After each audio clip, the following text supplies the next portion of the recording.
जहाँ क्या हो रहा है, फीमेल इंजेक्शन लगा रही है हॉर्मोन्स का, उसकी वजह से ओवरी में क्या होगा, स्टिमुलेशन होगा।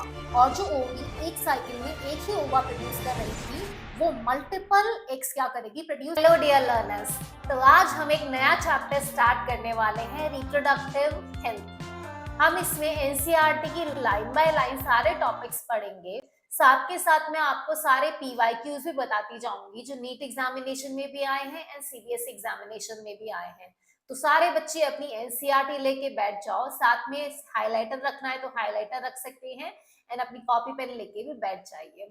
तो हम इस चैप्टर में क्या क्या कंटेंट डिस्कस करने वाले हैं, तो हम डिस्कस करने वाले हैं रिप्रोडक्टिव हेल्थ क्या होता है, उसकी डेफिनेशन क्या है, क्या क्या प्रॉब्लम्स हैं, क्या स्ट्रेटजीज गवर्नमेंट ने इम्प्लीमेंट करी, पॉपुलेशन एक्सप्लोजन जो है उसकी वजह से क्या नुकसान हो रहे हैं, क्यों उसको कंट्रोल करने की जरूरत है, कंट्रोल करने के लिए बर्थ कंट्रोल ऑप्शंस क्या क्या अवेलेबल हैं। देन हम पढ़ेंगे medical termination of pregnancy abortion के बारे में, हम पढ़ेंगे सेक्सुअली ट्रांसमिटेड डिजीजेस के बारे में, इनफर्टिलिटी के बारे में जिसमें हम पढ़ेंगे आईवीएफ, आईयूआई वगैरह जितनी भी टेक्निक्स आजकल काम में ली जाती हैं। So without further ado let's start our lecture. तो सबसे पहले रिप्रोडक्टिव हेल्थ का डेफिनेशन क्या है, इस पे आपके प्रीवियस ईयर पेपर में क्वेश्चन आ चुका है बच्चों, तो इसको मार्क कर लेना। रिप्रोडक्टिव हेल्थ का मतलब डब्ल्यूएचओ वर्ल्ड हेल्थ ऑर्गेनाइजेशन के अकॉर्डिंग होता है total wellbeing in all aspects of reproduction, reproduction के सारे एस्पेक्ट्स में टोटल वेलबींग होना। अब वो जो सारे एस्पेक्ट्स है वो कौन कौन से, सबसे पहला तो होता है फिजिकल एस्पेक्ट, दैट मीन्स आपके जो रिप्रोडक्टिव ऑर्गन है कौन से थे, मेल्स में थे टेस्टिस, असेसरी जो ग्लैंड्स थी, डक्ट्स थी, फीमेल के केस में क्या था, ओवरी थी, यूट्रस, फेलोपियन ट्यूब। तो फिजिकली जो हमारे ऑर्गन्स होने चाहिए वो सही होने चाहिए। इमोशनल बिहेवियर कैसा है आपका, है ना, बिहेवियरल एंड सोशल इंटरैक्शन, ये सब कुछ मैटर करता है। कोई पॉवर्ट है तो वो रिप्रोडक्टिव उसको हम फिट नहीं मानेंगे, है ना। तो सोशली भी आप क्या होने चाहिए, फिट होने चाहिए। तो ये हमारे पास में डेफिनेशन है जो डब्ल्यूएचओ ने दी थी। तो एक society, therefore a society with people having physically and functionally normal reproductive organ, एक सोसाइटी जिसमें जो लोग हैं उनके नॉर्मल रिप्रोडक्टिव ऑर्गन है, फिजिकली भी एंड फंक्शनली भी, and normal emotional and behavioural interaction है कि हम सेक्स एजुकेशन वगैरह पे बात कर पाए, हमें क्या करना हो, ये एक टबू नहीं हो अपने पास में। तो ये ऐसी सोसाइटी को हम कहते हैं कि वो कैसी है, रिप्रोडक्टिव हेल्दी सोसाइटी है। सबसे पहले हमने देखा कि रिप्रोडक्टिव हेल्थ क्या होता है, कि सारे एस्पेक्ट्स में क्या है हमारे पास में, physically, socially, behaviourally, emotionally health होती है, तो उसको हम कहते हैं रिप्रोडक्टिव हेल्थ। और जब जिस सोसाइटी में ये सारे एस्पेक्ट्स जो होते हैं फुलफिल होते हैं, ऐसी सोसाइटी को हम कहते हैं रिप्रोडक्टिवली हेल्दी सोसाइटी, है ना। अब हमारे पास में आता है कि इंडिया वर्ल्ड की one of the first countries थी जिसने कुछ ऐसे action plans and programmes initiate करे थे नेशनल लेवल पे बच्चों, ताकि जो टोटल रिप्रोडक्टिव हेल्थ है उसको अटेन किया जा सके एज अ सोशल गोल। क्योंकि कोई भी सोसाइटी तब प्रोग्रेस कर पाएगी जब उसके जो सिटीजन्स हैं वो कैसे हो, रिप्रोडक्टिवली हेल्दी हो हमारे पास में। इसके लिए हमारी गवर्नमेंट ने 1951 में ही, मतलब 1947 में तो हमें इंडिपेंडेंस मिली थी, एंड 1951 में ही फैमिली प्लानिंग प्रोग्राम जो किए गए थे, इनिशिएट कर दिए गए थे। इनको हर 5 डिकेड्स के ऊपर असेस किया जाता है, प्रोग्राम को इम्प्रूव किया गया, एंड करंटली ये programme RCH, reproductive and child health care programme के नाम पे इम्प्लीमेंट किया हुआ है। ये मार्क कर लेना, RCH का फुल फॉर्म भी आपसे पूछा गया है। तो फुल फॉर्म क्या है, reproductive and child health care programme. अब ये जो RCH प्रोग्राम है इसका काम क्या है, तो इसका काम है अवेयरनेस क्रिएट करना लोगों के बीच में। किस चीज के अवेयरनेस क्रिएट करना, रिप्रोडक्शन रिलेटेड एस्पेक्ट्स के लिए अवेयरनेस क्रिएट करना, and facility and support provide करना, ताकि एक रिप्रोडक्टिव हेल्दी सोसाइटी क्या की जा सके, बिल्ड की जा सके। सबसे पहला तो क्या करा, अवेयरनेस क्रिएट करा। दूसरा क्या करा कि फैसिलिटी भी प्रोवाइड करी एंड सपोर्ट प्रोवाइड करा, ताकि एक रिप्रोडक्टिव हेल्दी सोसाइटी बिल्ड की जा सके। अब ये कैसे करते थे, टारगेट तो आ गया कि अवेयरनेस क्रिएट करनी है, रिप्रोडक्टिव हेल्दी सोसाइटी बनानी है, तो बनाओगे कैसे? तो इसके लिए audio visual add, audio visual add में क्या आता है बच्चों? टेलीविजन आ गया। ऑडियो मतलब सुनना, विजुअल मतलब देखना, तो टीवी में आप देख भी सकते हैं, सुन भी सकते हैं। तो ऑडियो विजुअल एड की मदद से एंड प्रिंट मीडिया में आपके न्यूज़पेपर्स आ गए, मैगजीन्स आ गए, इनकी मदद से हमारी गवर्नमेंटल एजेंसी, हमारी जो सरकार थी एंड नॉन गवर्नमेंटल एजेंसी ने बहुत सारे स्टेप लिए लोगों में अवेयरनेस क्रिएट करने के लिए अबाउट रिप्रोडक्शन रिलेटेड एस्पेक्ट्स। बच्चों आजकल तो तुम्हारे पास में सोशल मीडिया है, इंस्टाग्राम है, यूट्यूब है, सारी चीजें हैं। एक जमाने में ये सब हमारे पास में नहीं था। 1951 में सोचो, तब लोगों के घरों में क्या आता था? अखबार आता था, इवन टीवी भी नहीं था काफी घरों के अंदर में। तो इसलिए दोनों चीजें यूज की गई, क्योंकि टीवी पे उस टाइम पे सिर्फ डीडी नेशनल आता था, तो उसके थ्रू अवेयरनेस क्रिएट की जाती थी कि हम दो हमारे दो, मदर की केयर किस तरह की जाए प्रेगनेंसी में, बच्चे के बर्थ के बाद में बच्चे को क्या क्या टीकाकरण वैक्सीनेशन होना चाहिए। अखबारों में ऐसी पिक्चर्स आती थी उस टाइम लोगों को अवेयर करने के लिए, है ना। तो ये स्टेप हमारी सरकार ने लिए थे। और कौन कौन स्टेक होल्डर्स होते हैं इसके अंदर में? पेरेंट्स। आपके पेरेंट्स इंपॉर्टेंट रोल प्ले करते हैं आपको एजुकेट करने के लिए। आपके क्लोज रिलेटिव्स हैं, इवन आपकी जो टीचर्स है, फ्रेंड्स है, उनका मेजर रोल होता है कि वो क्या कर सके आपको रिप्रोडक्शन से रिलेटेड मैटर में, अगर आपकी कोई क्वेरी है तो उसको सॉल्व कर पाए। अब हमारे पास में सेक्स एजुकेशन इंट्रोड्यूस किया जाना चाहिए स्कूल में। और क्या क्या स्टेप होते हैं, इस पे भी सवाल आया है तो सब याद रखना है आपको। पहला तो क्या है? अवेयरनेस क्रिएट की गई by using audio visual aid या प्रिंट मीडिया। देन क्या है? Parents, close relatives, teacher, friends, इन सब का भी रोल होता है कि आपको इंफॉर्मेशन दे वो रिप्रोडक्शन रिलेटेड एस्पेक्ट्स में। देन अब हमारी तरफ से क्या क्या स्टेप्स लिए गए? पहला तो सेक्स एजुकेशन इंट्रोड्यूस की गई स्कूल में ताकि बच्चों को राइट इंफॉर्मेशन मिल सके यंग एज से ही, ताकि आप किसी भी तरीके के मिथ में नहीं पड़े, कोई मिसकंसेप्शन नहीं हो, है ना। तो इसलिए सेक्स एजुकेशन इंट्रोड्यूस की गई। बट फिर भी क्या होता है, बहुत लोग कतराते हैं रिप्रोडक्शन चैप्टर पढ़ाते हुए। जब मैं क्लास में थी, मुझे याद है स्कूल में रिप्रोडक्शन चैप्टर स्किप ही कर दिया था हमारे टीचर ने, है ना, क्योंकि रिप्रोडक्शन एक टबू माना जाता है ना, शर्म आती है उनको भी बात करने के अंदर में। तो सेक्स एजुकेशन इंट्रोड्यूस की जानी चाहिए, एनकरेज किया जाना चाहिए कि फ्रीली आप अपनी क्वेरीज वगैरह पूछ पाओ, ताकि बच्चे को किसी भी तरह के मिथ एंड मिसकंसेप्शन से बचाया जा सके। और क्या है? प्रॉपर इंफॉर्मेशन दी जानी चाहिए रिप्रोडक्टिव ऑर्गन के बारे में, कि ये आपकी रिप्रोडक्टिव ऑर्गन्स है। एडोलसेंस में क्या क्या चेंजेस होते हैं आपकी बॉडी में, ब्रेस्ट का डेवलपमेंट होगा, बियर्ड डेवलपमेंट होगा, वॉइस चेंजेस, ये सब चीजें नेचुरल है, क्योंकि इस एज में हम सब कॉन्शियस रहते हैं, है ना। अडल्ट एज में जैसे ही आप एंटर करते हो, प्यूबर्टी हिट करते हो, आप बहुत कॉन्शियस हो जाते हो अपनी बॉडी को लेकर के कि यार ये क्या क्या चेंजेस हो रहे हैं, मैं कैसी दिख रही हूँ, मैं कैसा दिख रहा हूँ, है ना। तो इन सब के लिए अगर आपको अवेयरनेस क्रिएट की जाएगी तो आप कॉन्शियस नहीं रहोगे, आप अपने आप को एक्सेप्ट कर पाओगे इजीली कि ये नॉर्मल है ये चीजें।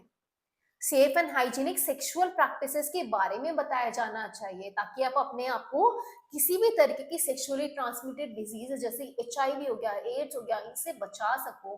तो इसका इंफॉर्मेशन भी आपके पास में होना चाहिए कि मल्टीपल सेक्स पार्टनर्स अवॉइड करने हैं, कॉन्डम्स वगैरह यूज करने हैं। तो ये सारे इंफॉर्मेशन डिसेमिनेट की जानी चाहिए, ताकि जो बच्चे हैं वो अपने आप को, या एडल्ट है वो अपने आप को क्या करे, प्रोटेक्ट कर सके। That would help people, especially those in adolescent age, to lead a reproductive healthy life, ताकि वो reproductive healthy life क्या कर पाए, स्पेंड कर पाए। और क्या किया जाना चाहिए? लोगों को एजुकेट किया जाना चाहिए, स्पेशली जो फर्टाइल कपल है, मैरिजेबल एज में, जिनकी शादी की उम्र हो गई है, उनको एजुकेट किया जाना चाहिए कि क्या क्या बर्थ कंट्रोल ऑप्शंस आपके पास में अवेलेबल हैं, आप किस तरीके से छोटी फैमिली क्या कर सकते हो, प्रमोट कर सकते हो। एक जमाने में अगर आप देखोगे, लोगों के 10-10 11-11 बच्चे थे। कारण क्या था? क्योंकि उन्हें पता ही नहीं था कि कॉन्ट्रासेप्टिव ऑप्शंस करके भी कुछ होते हैं, क्या क्या चीजें अवेलेबल है, क्या यूज कर सकते हैं। बट आज हम देखेंगे तो स्मॉल फैमिलीज प्रमोट की जा रही हैं, हम दो हमारे दो, हम दो हमारा एक। एंड इवन आजकल न्यू कंसेप्ट आया है डिंग्स, है ना, आपको तो पता ही होगा, डबल इनकम नो किड्स, है ना। तो ये किसकी वजह से पॉसिबल? क्योंकि हमें पता है कि कॉन्ट्रासेप्टिव ऑप्शंस क्या क्या अवेलेबल है। तो मैरिजेबल एज वाले लोगों को इसके लिए क्या करना है, हमें अवेयर करना है, एजुकेट करना है। Awareness of problem due to uncontrolled population growth, हमें लोगों को अवेयर करना है कि अगर अनकंट्रोल्ड पॉपुलेशन ग्रोथ हुई तो उसके नुकसान क्या है हमारे पास में। Social evil, sex abuse, sex related crimes, हम बच्चे को सिखाते हैं गुड टच क्या है, बैड टच क्या है ना। तभी तो आप अपने आप को प्रोटेक्ट कर पाओगे, वरना आपको पता ही नहीं रहेगा किसी ने आपको टच किया है वो गलत टच है या सही टच है। तो इसके लिए भी हम क्या करते हैं, बच्चों को अवेयर करते हैं ताकि नेसेसरी स्टेप लिए जा सके, प्रिवेंट किया जा सके बच्चों को सेक्सुअली अब्यूज होने से, एंड हम एक रिप्रोडक्टिव हेल्दी सोसाइटी बिल्ड कर पाए। बच्चों इस पे आपके सवाल आए हुए हैं, 2-3 यहाँ से आपके क्वेश्चन बनते हैं। पहला आरसीएच का फुल फॉर्म पूछा हुआ है, देन आपसे पूछे थे कि गवर्नमेंट किस तरीके से अवेयर करती है, तो आपको बताना है audio visual aid and print media. Then आपसे स्टेक होल्डर्स के बारे में भी पूछा था, तो इनके नाम आपको पता होने चाहिए, पेरेंट्स, फ्रेंड्स, रिलेटिव्स वगैरह, टीचर्स, ये सब। देन किस तरीके से करोगे, तो ये 1 2 3 4 जो भी पॉइंट्स है ये याद होने चाहिए। सेक्स एजुकेशन इंट्रोड्यूस की जाए, उनको रिप्रोडक्टिव ऑर्गन के बारे में इंफॉर्मेशन दी जाए, देन लोगों को एजुकेट किए जाए जो मैनेजेबल एज के अंदर में है, and last uncontrol population growth वगैरह के बारे में क्या किया जाए, उनको एजुकेट किया जाए। तो ये 3-4 पॉइंट में से आप याद कर सकते हो, मेन मेन हेडिंग याद कर लो, बाकी अपनी लैंग्वेज में आप लिख के आ सकते हो, कोई इशू नहीं है ना। जो एग्जामिनर है वो आपके कीवर्ड्स ढूंढता है कि क्या आपने कीवर्ड्स मेंशन करे हैं, तो आपको ये याद रखना है। अब जितने भी एक्शन प्लान्स थे, इनके सक्सेसफुल इम्प्लीमेंटेशन के लिए किस किस चीज की जरूरत होगी। सबसे पहला तो इंफ्रास्ट्रक्चर चाहिए, आपको हॉस्पिटल्स चाहिए, मेडिकल फैसिलिटी चाहिए, तो इंफ्रास्ट्रक्चर चाहिए, बिल्डिंग चाहिए। फिर उसमें काम करने वाले लोग चाहिए, लोग भी ऐसे चाहिए जो बहुत एक्सपर्ट हो, तो प्रोफेशनल एक्सपर्टीज चाहिए। मैं आपको एक एक लाइन का मतलब समझा रही हूँ, है ना। देन मटेरियल सपोर्ट भी चाहिए, हॉस्पिटल में सामान भी तो होना चाहिए, बेड्स होने चाहिए, वेंटिलेटर होना चाहिए, इंस्ट्रूमेंट्स होने चाहिए, सब कुछ होना चाहिए आपके पास में। तो क्या क्या रिक्वायर्ड होता है, इंफ्रास्ट्रक्चर रिक्वायर्ड होता है, प्रोफेशनल एक्सपर्टीज रिक्वायर होगा, मटेरियल सपोर्ट रिक्वायर होगा, ठीक है। ये एसेंशियल होते हैं medical assistance and care provide करने के लिए। कोई भी पर्सन जिसको रिप्रोडक्शन रिलेटेड कोई भी इशू है, प्रेग्नेंट लेडी है ना, डिलीवरी होने वाली है, सेक्सुअली ट्रांसमिटेड डिजीज है, किसी का अबॉर्शन हो गया है या मेडिकली टर्मिनेट करानी है प्रेगनेंसी, कॉन्ट्रासेप्शन जो है उसके बारे में इंफॉर्मेशन चाहिए, मेंस्ट्रुअल साइकिल से रिलेटेड कोई भी प्रॉब्लम है, कोई इनफर्टाइल कपल है, तो इन सब के लिए इंफ्रास्ट्रक्चर भी तो चाहिए। जैसे आईवीएफ के क्लिनिक्स होते हैं बड़े बड़े, आपको कुछ मेंस्ट्रुअल साइकिल का प्रॉब्लम हुआ, आप गायनेकोलॉजिस्ट के पास में जाओगे दिखाने के लिए, है ना। तो क्या होना चाहिए हमारे पास में, स्पेसिफिक इंफ्रास्ट्रक्चर होना चाहिए, फिर कोई एक्सपर्ट पर्सन होना चाहिए, उसके पास में मटेरियल सपोर्ट भी होना चाहिए। तो ये सब कुछ रिक्वायर्ड होता है ताकि हम रिप्रोडक्शन हेल्थ से रिलेटेड जो भी मैटर्स है उनको सॉल्व कर पाए। अब implementation of better technique and new strategies required होता है, टाइम से टाइम के हम नई नई टेक्निक लेके आ रहे हैं, बेटर स्ट्रैटेजीज लेकर आ रहे हैं टाइम टू टाइम। अब एमनियोसिंथेसिस हमारे पास में एक टेक्निक आती है, इस पे भी बहुत बार सवाल आया हुआ है। तो सबसे पहला एमनियोसिंथेसिस होता क्या है ये देखते हैं। एमनियोसिंथेसिस के अंदर में एमनियोटिक फ्लूइड जो होता है, मैंने आपको लेक्चर में बताया था प्रेगनेंसी वाले के अंदर में, बच्चा कहाँ होता है, एमनियोटिक सैक के अंदर में होता है ना। तो वहां पे एमनियोटिक फ्लूइड होता है, उस एमनियोटिक फ्लूइड से कुछ फीटल सेल्स ली एंड डिसॉल्व सब्सटेंस लिए, उसको टेस्ट किया कि कहीं बच्चे में कोई जेनेटिक डिसऑर्डर तो नहीं है, कहीं उसको डाउन सिंड्रोम तो नहीं है, हीमोफीलिया नहीं है, सिकल सेल एनीमिया नहीं है, थैलेसीमिया नहीं है, कोई डिसऑर्डर तो नहीं है उस बच्चे को, ये डिटरमाइन करने के लिए कि क्या वो फीटस सर्वाइव कर पाएगा या नहीं कर पाएगा, है ना। तो इसलिए तो ये इसका मेन रीजन है कि एमनियोसिंथेसिस काम में आता है जेनेटिक डिसऑर्डर को आइडेंटिफाई करने के लिए, to determine survivability of foetus की सर्वाइव करने के कितने चांस है या नहीं है। बट इसका मिसयूज किया जा रहा है। इसका मिसयूज क्यों किया जा रहा है, डिटरमाइन करने के लिए कि बच्चे का सेक्स क्या है। यहाँ पर पढ़ो, सेक्स डिटर्मिनेशन के काम में आ रहा है, इलीगली आप डिटरमाइन कर रहे हो बच्चे का सेक्स क्या है। अब जैसे ही लोगों को पता चला बच्चा क्या है, मेल नहीं है फीमेल है, तो फीमेल फीटिसाइड, आज भी ये चीज बहुत प्रेवलेंट है कि जब पता चलता है कि जो फीटस है वो लड़की है तो उसको मार देंगे, है ना। तो ये क्या है, इलीगल है, इसलिए एमनियोसिंथेसिस के ऊपर में बैन लगाया हुआ है। Until and unless doctor recommend नहीं करता है तो आपका एमनियोसिंथेसिस वाला टेस्ट नहीं किया जाएगा। ठीक है, डॉक्टर को कुछ सस्पेक्ट लग रहा है कि बच्चे में कोई डिसऑर्डर हो सकता है या फीटस सर्वाइव नहीं करेगा तो ये टेस्ट होता है, अदरवाइज इट इज इलीगल। तो इस पे भी क्वेश्चन आया हुआ है, व्हाट इज एमनियोसेंटेसिस और एमनियोसेंटेसिस बेन क्यों है। तो आपको ये दोनों पॉइंट जो मैंने ग्रीन में हाईलाइट करे हैं याद रखने हैं। ठीक है, अब हमारे पास में आती है सहेली, एक न्यू ओरल कॉन्ट्रासेप्टिव पिल है जो central drug research institute Lucknow ने डेवलप करा था फीमेल्स के लिए। ठीक है, पिल्स के बारे में हम और आगे पढ़ेंगे कि पिल्स का मोड ऑफ एक्शन क्या होता है। अभी बस इतना याद रख लेना, सहेली कॉन्ट्रासेप्टिव पिल किसने डेवलप करी थी, CDRI central drug research institute Lucknow ने डेवलप करी थी। अब हमारे पास में आता है, जब बेटर अवेयरनेस होगी सेक्स रिलेटेड मैटर्स में, इंक्रीज नंबर होगा मेडिकली असिस्टेड डिलीवरीज का। आजकल तो सब लोग क्या करते हैं, हॉस्पिटल में जाके डिलीवरी कराते हैं। बेटर पोस्टनेटल केयर होगी, पोस्टनेटल केयर मतलब जन्म के बाद में जो केयर होती है, तो इसकी वजह से मिटरनल एंड इन्फेंट मोर्टेलिटी रेट घट गई है। मिटरनल मोर्टेलिटी रेट का मतलब होता है, मोर्टेलिटी का मतलब बच्चों, मोर्टेलिटी रेट का मतलब होगा मरना। तो मेटर्नल मोर्टेलिटी रेट मतलब मदर की जो डेथ रेट थी वो घट गई। इन्फेंट मोर्टेलिटी रेट मतलब जो इन्फेंट है, जो बच्चा है, उसकी जो डेथ रेट थी वो भी क्या हो गई, घट गई है। क्यों? क्योंकि बेटर केयर हम प्रोवाइड कर रहे हैं। इंक्रीज नंबर ऑफ कपल हो गए हैं जिनकी फैमिली छोटी है। बेटर डिटेक्शन हो गया है सेक्सुअली ट्रांसमिटेड डिजीज का। सेक्सुअली ट्रांसमिटेड डिजीज के कई डिजीज के क्योर भी आ गए हैं। ओवरऑल इंक्रीज मेडिकल फैसिलिटी हो गई। आज आपको कुछ भी प्रॉब्लम हो, आप गायनेकोलॉजिस्ट के पास जा सकते हो, आप सेक्सोलॉजिस्ट के पास में जा सकते हो। स्पेसिफिक क्लिनिक्स हैं आपके पास में जहाँ पे आप जाके कंसल्ट कर सकते हो। इसने ओवरऑल रिप्रोडक्टिव हेल्थ जो है हमारी सोसाइटी की, उसको क्या कर दिया है, इम्प्रूव कर दिया है। तो हमारी सोसाइटी अब कैसी होती जा रही है, रिप्रोडक्टिव हेल्थी सोसाइटी हो गई है हमारी। अब मैं आपको कुछ सीबीएसई बोर्ड्स के प्रीवियस ईयर क्वेश्चन बताती हूँ।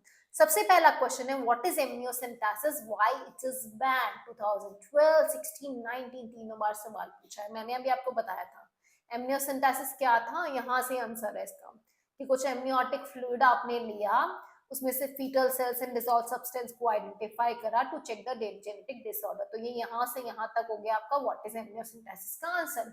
व्हाई इट इज बैन, तो इसका से यहाँ तक हो गया आपके पास में। It is ban because it is often misused to determine sex of the child leading to female feticide। अपनी खुद की भाषा में लिख सकते हो, है ना।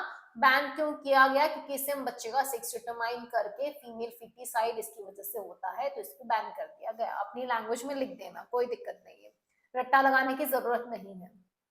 आपको बस मेन जो कीवर्ड्स है, आपने फीमेल फीटिसाइड लिखा, बैन लगाया गया क्योंकि सेक्स डिटर्मिनेशन, फिर इजएमआर वाजवर, इससे कुछ फर्क नहीं पड़ेगा कि मैम मेरी इंग्लिश इतनी अच्छी नहीं है, उससे फर्क नहीं पड़ेगा। आपका जो मेन आप क्या बताना चाहते हो वो समझ में आना चाहिए एग्जामिनर को।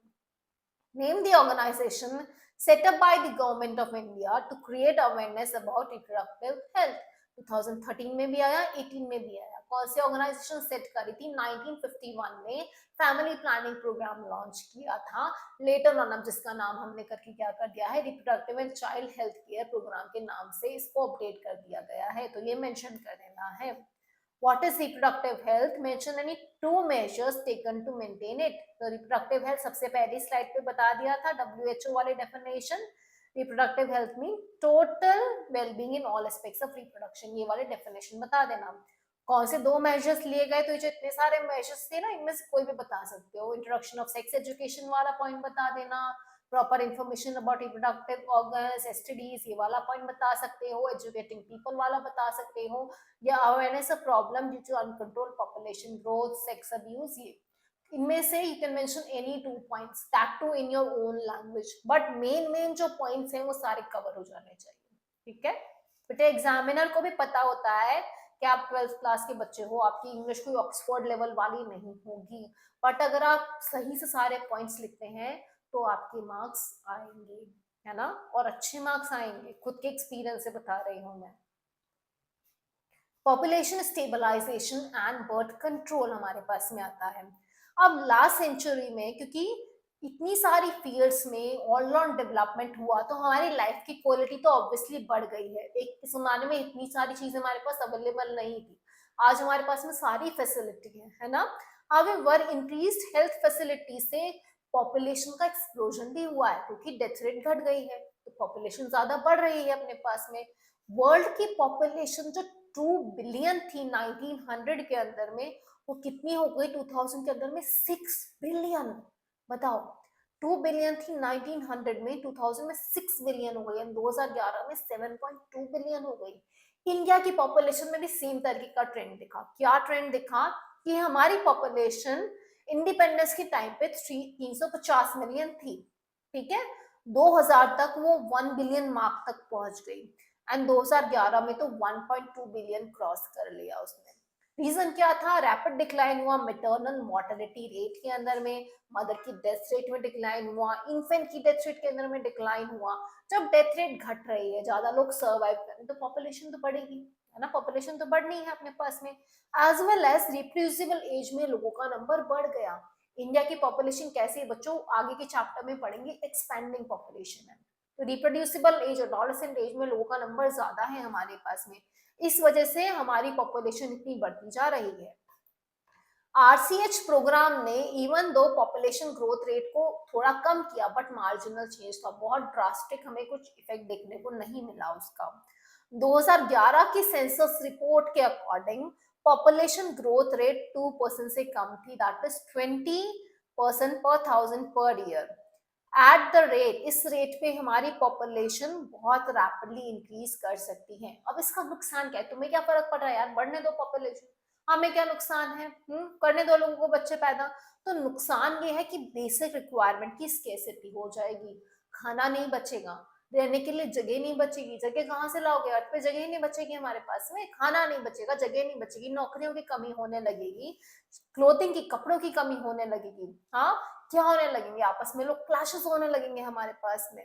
तो इवन तो सिग्निफिकेंट प्रोग्रेस हुई, बट फिर भी इन चीजों की कमी होने लगेगी, क्योंकि अगर आपके पास एप्पल एक है, खाने वाले 100 लोग आ गए, तो कैसे काम चलेगा? नहीं चलेगा ना, है ना।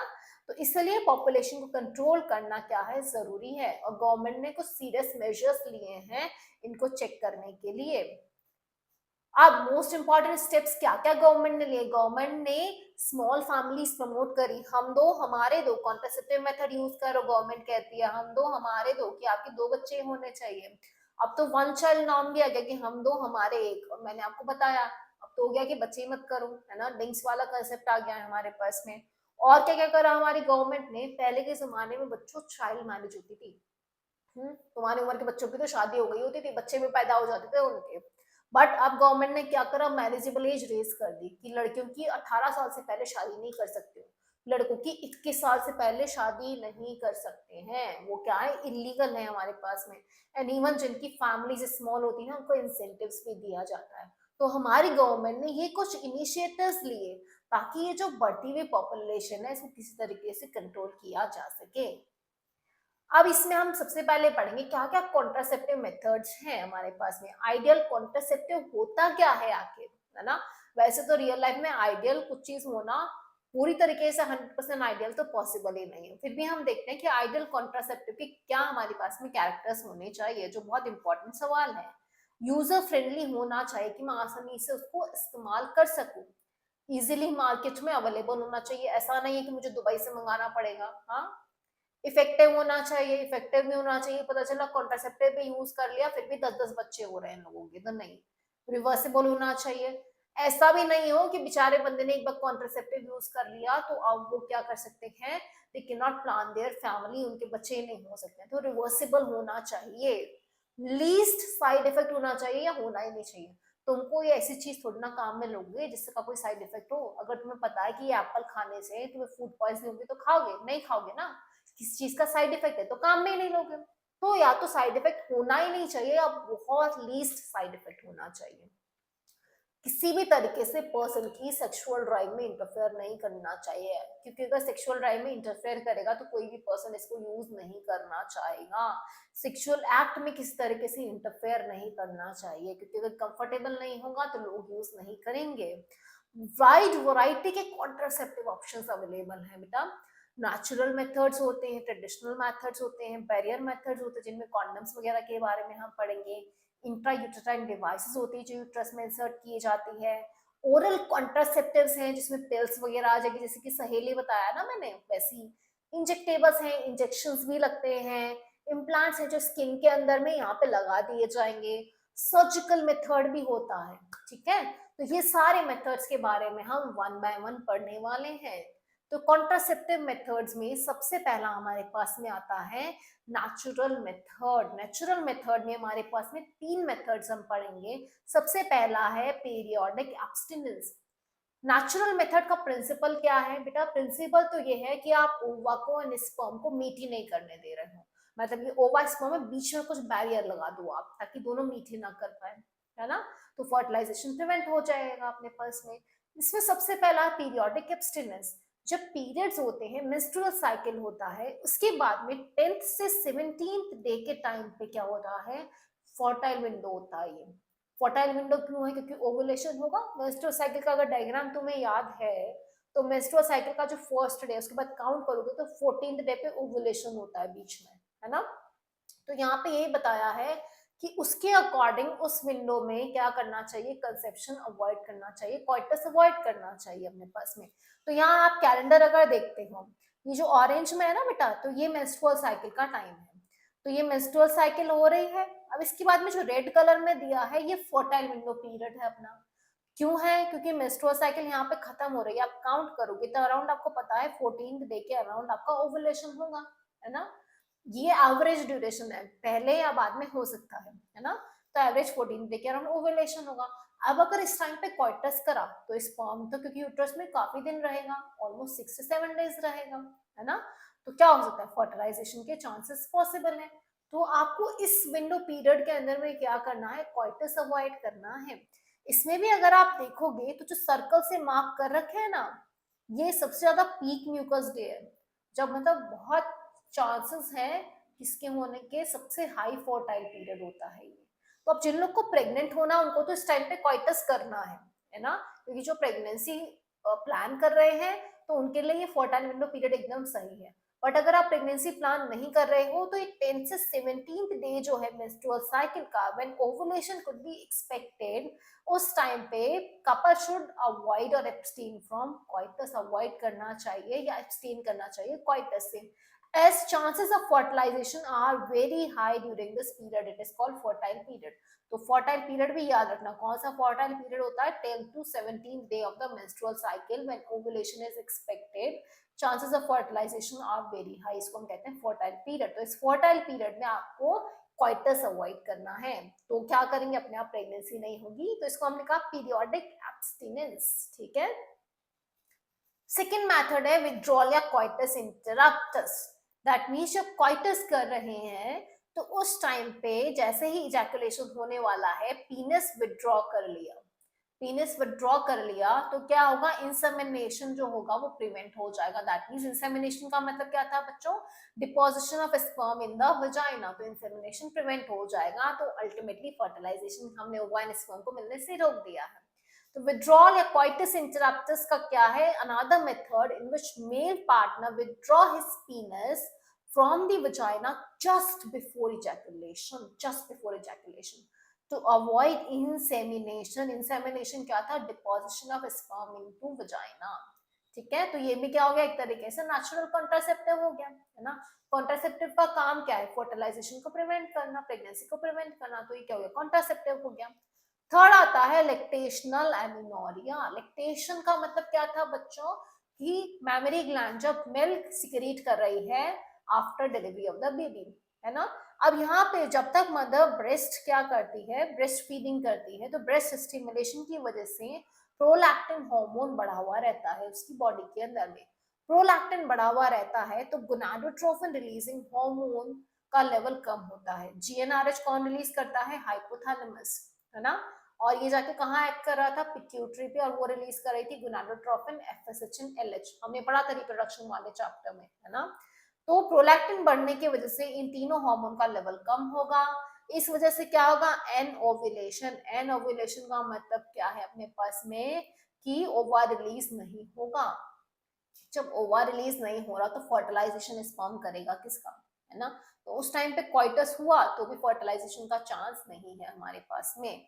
तो लैक्टेशनल अमीनोरिया का मतलब क्या है, it is the method based on the fact that ovulation and therefore cycle do not occur during the period of intense lactation. Intense lactation के पीरियड के टाइम पे क्या होता है, ओवुलेशन नहीं होता है, मेंस्ट्रुअल साइकिल नहीं होता है। ये इसका बेसिक प्रिंसिपल है हमारे पास में, following parturition.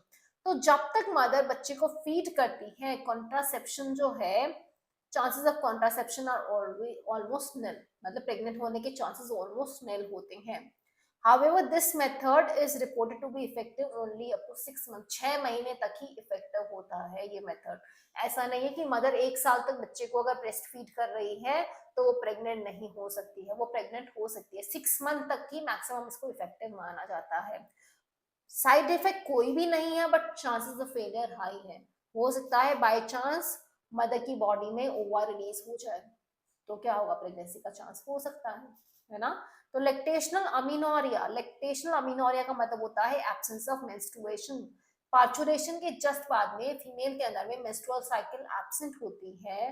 Menstrual cycle absent है तो ओवुलेशन भी नहीं हो रहा है, ओवा रिलीज नहीं हो रहा है। जब ओवा रिलीज नहीं होगा तो स्पर्म फर्टिलाइज किसको करेगा।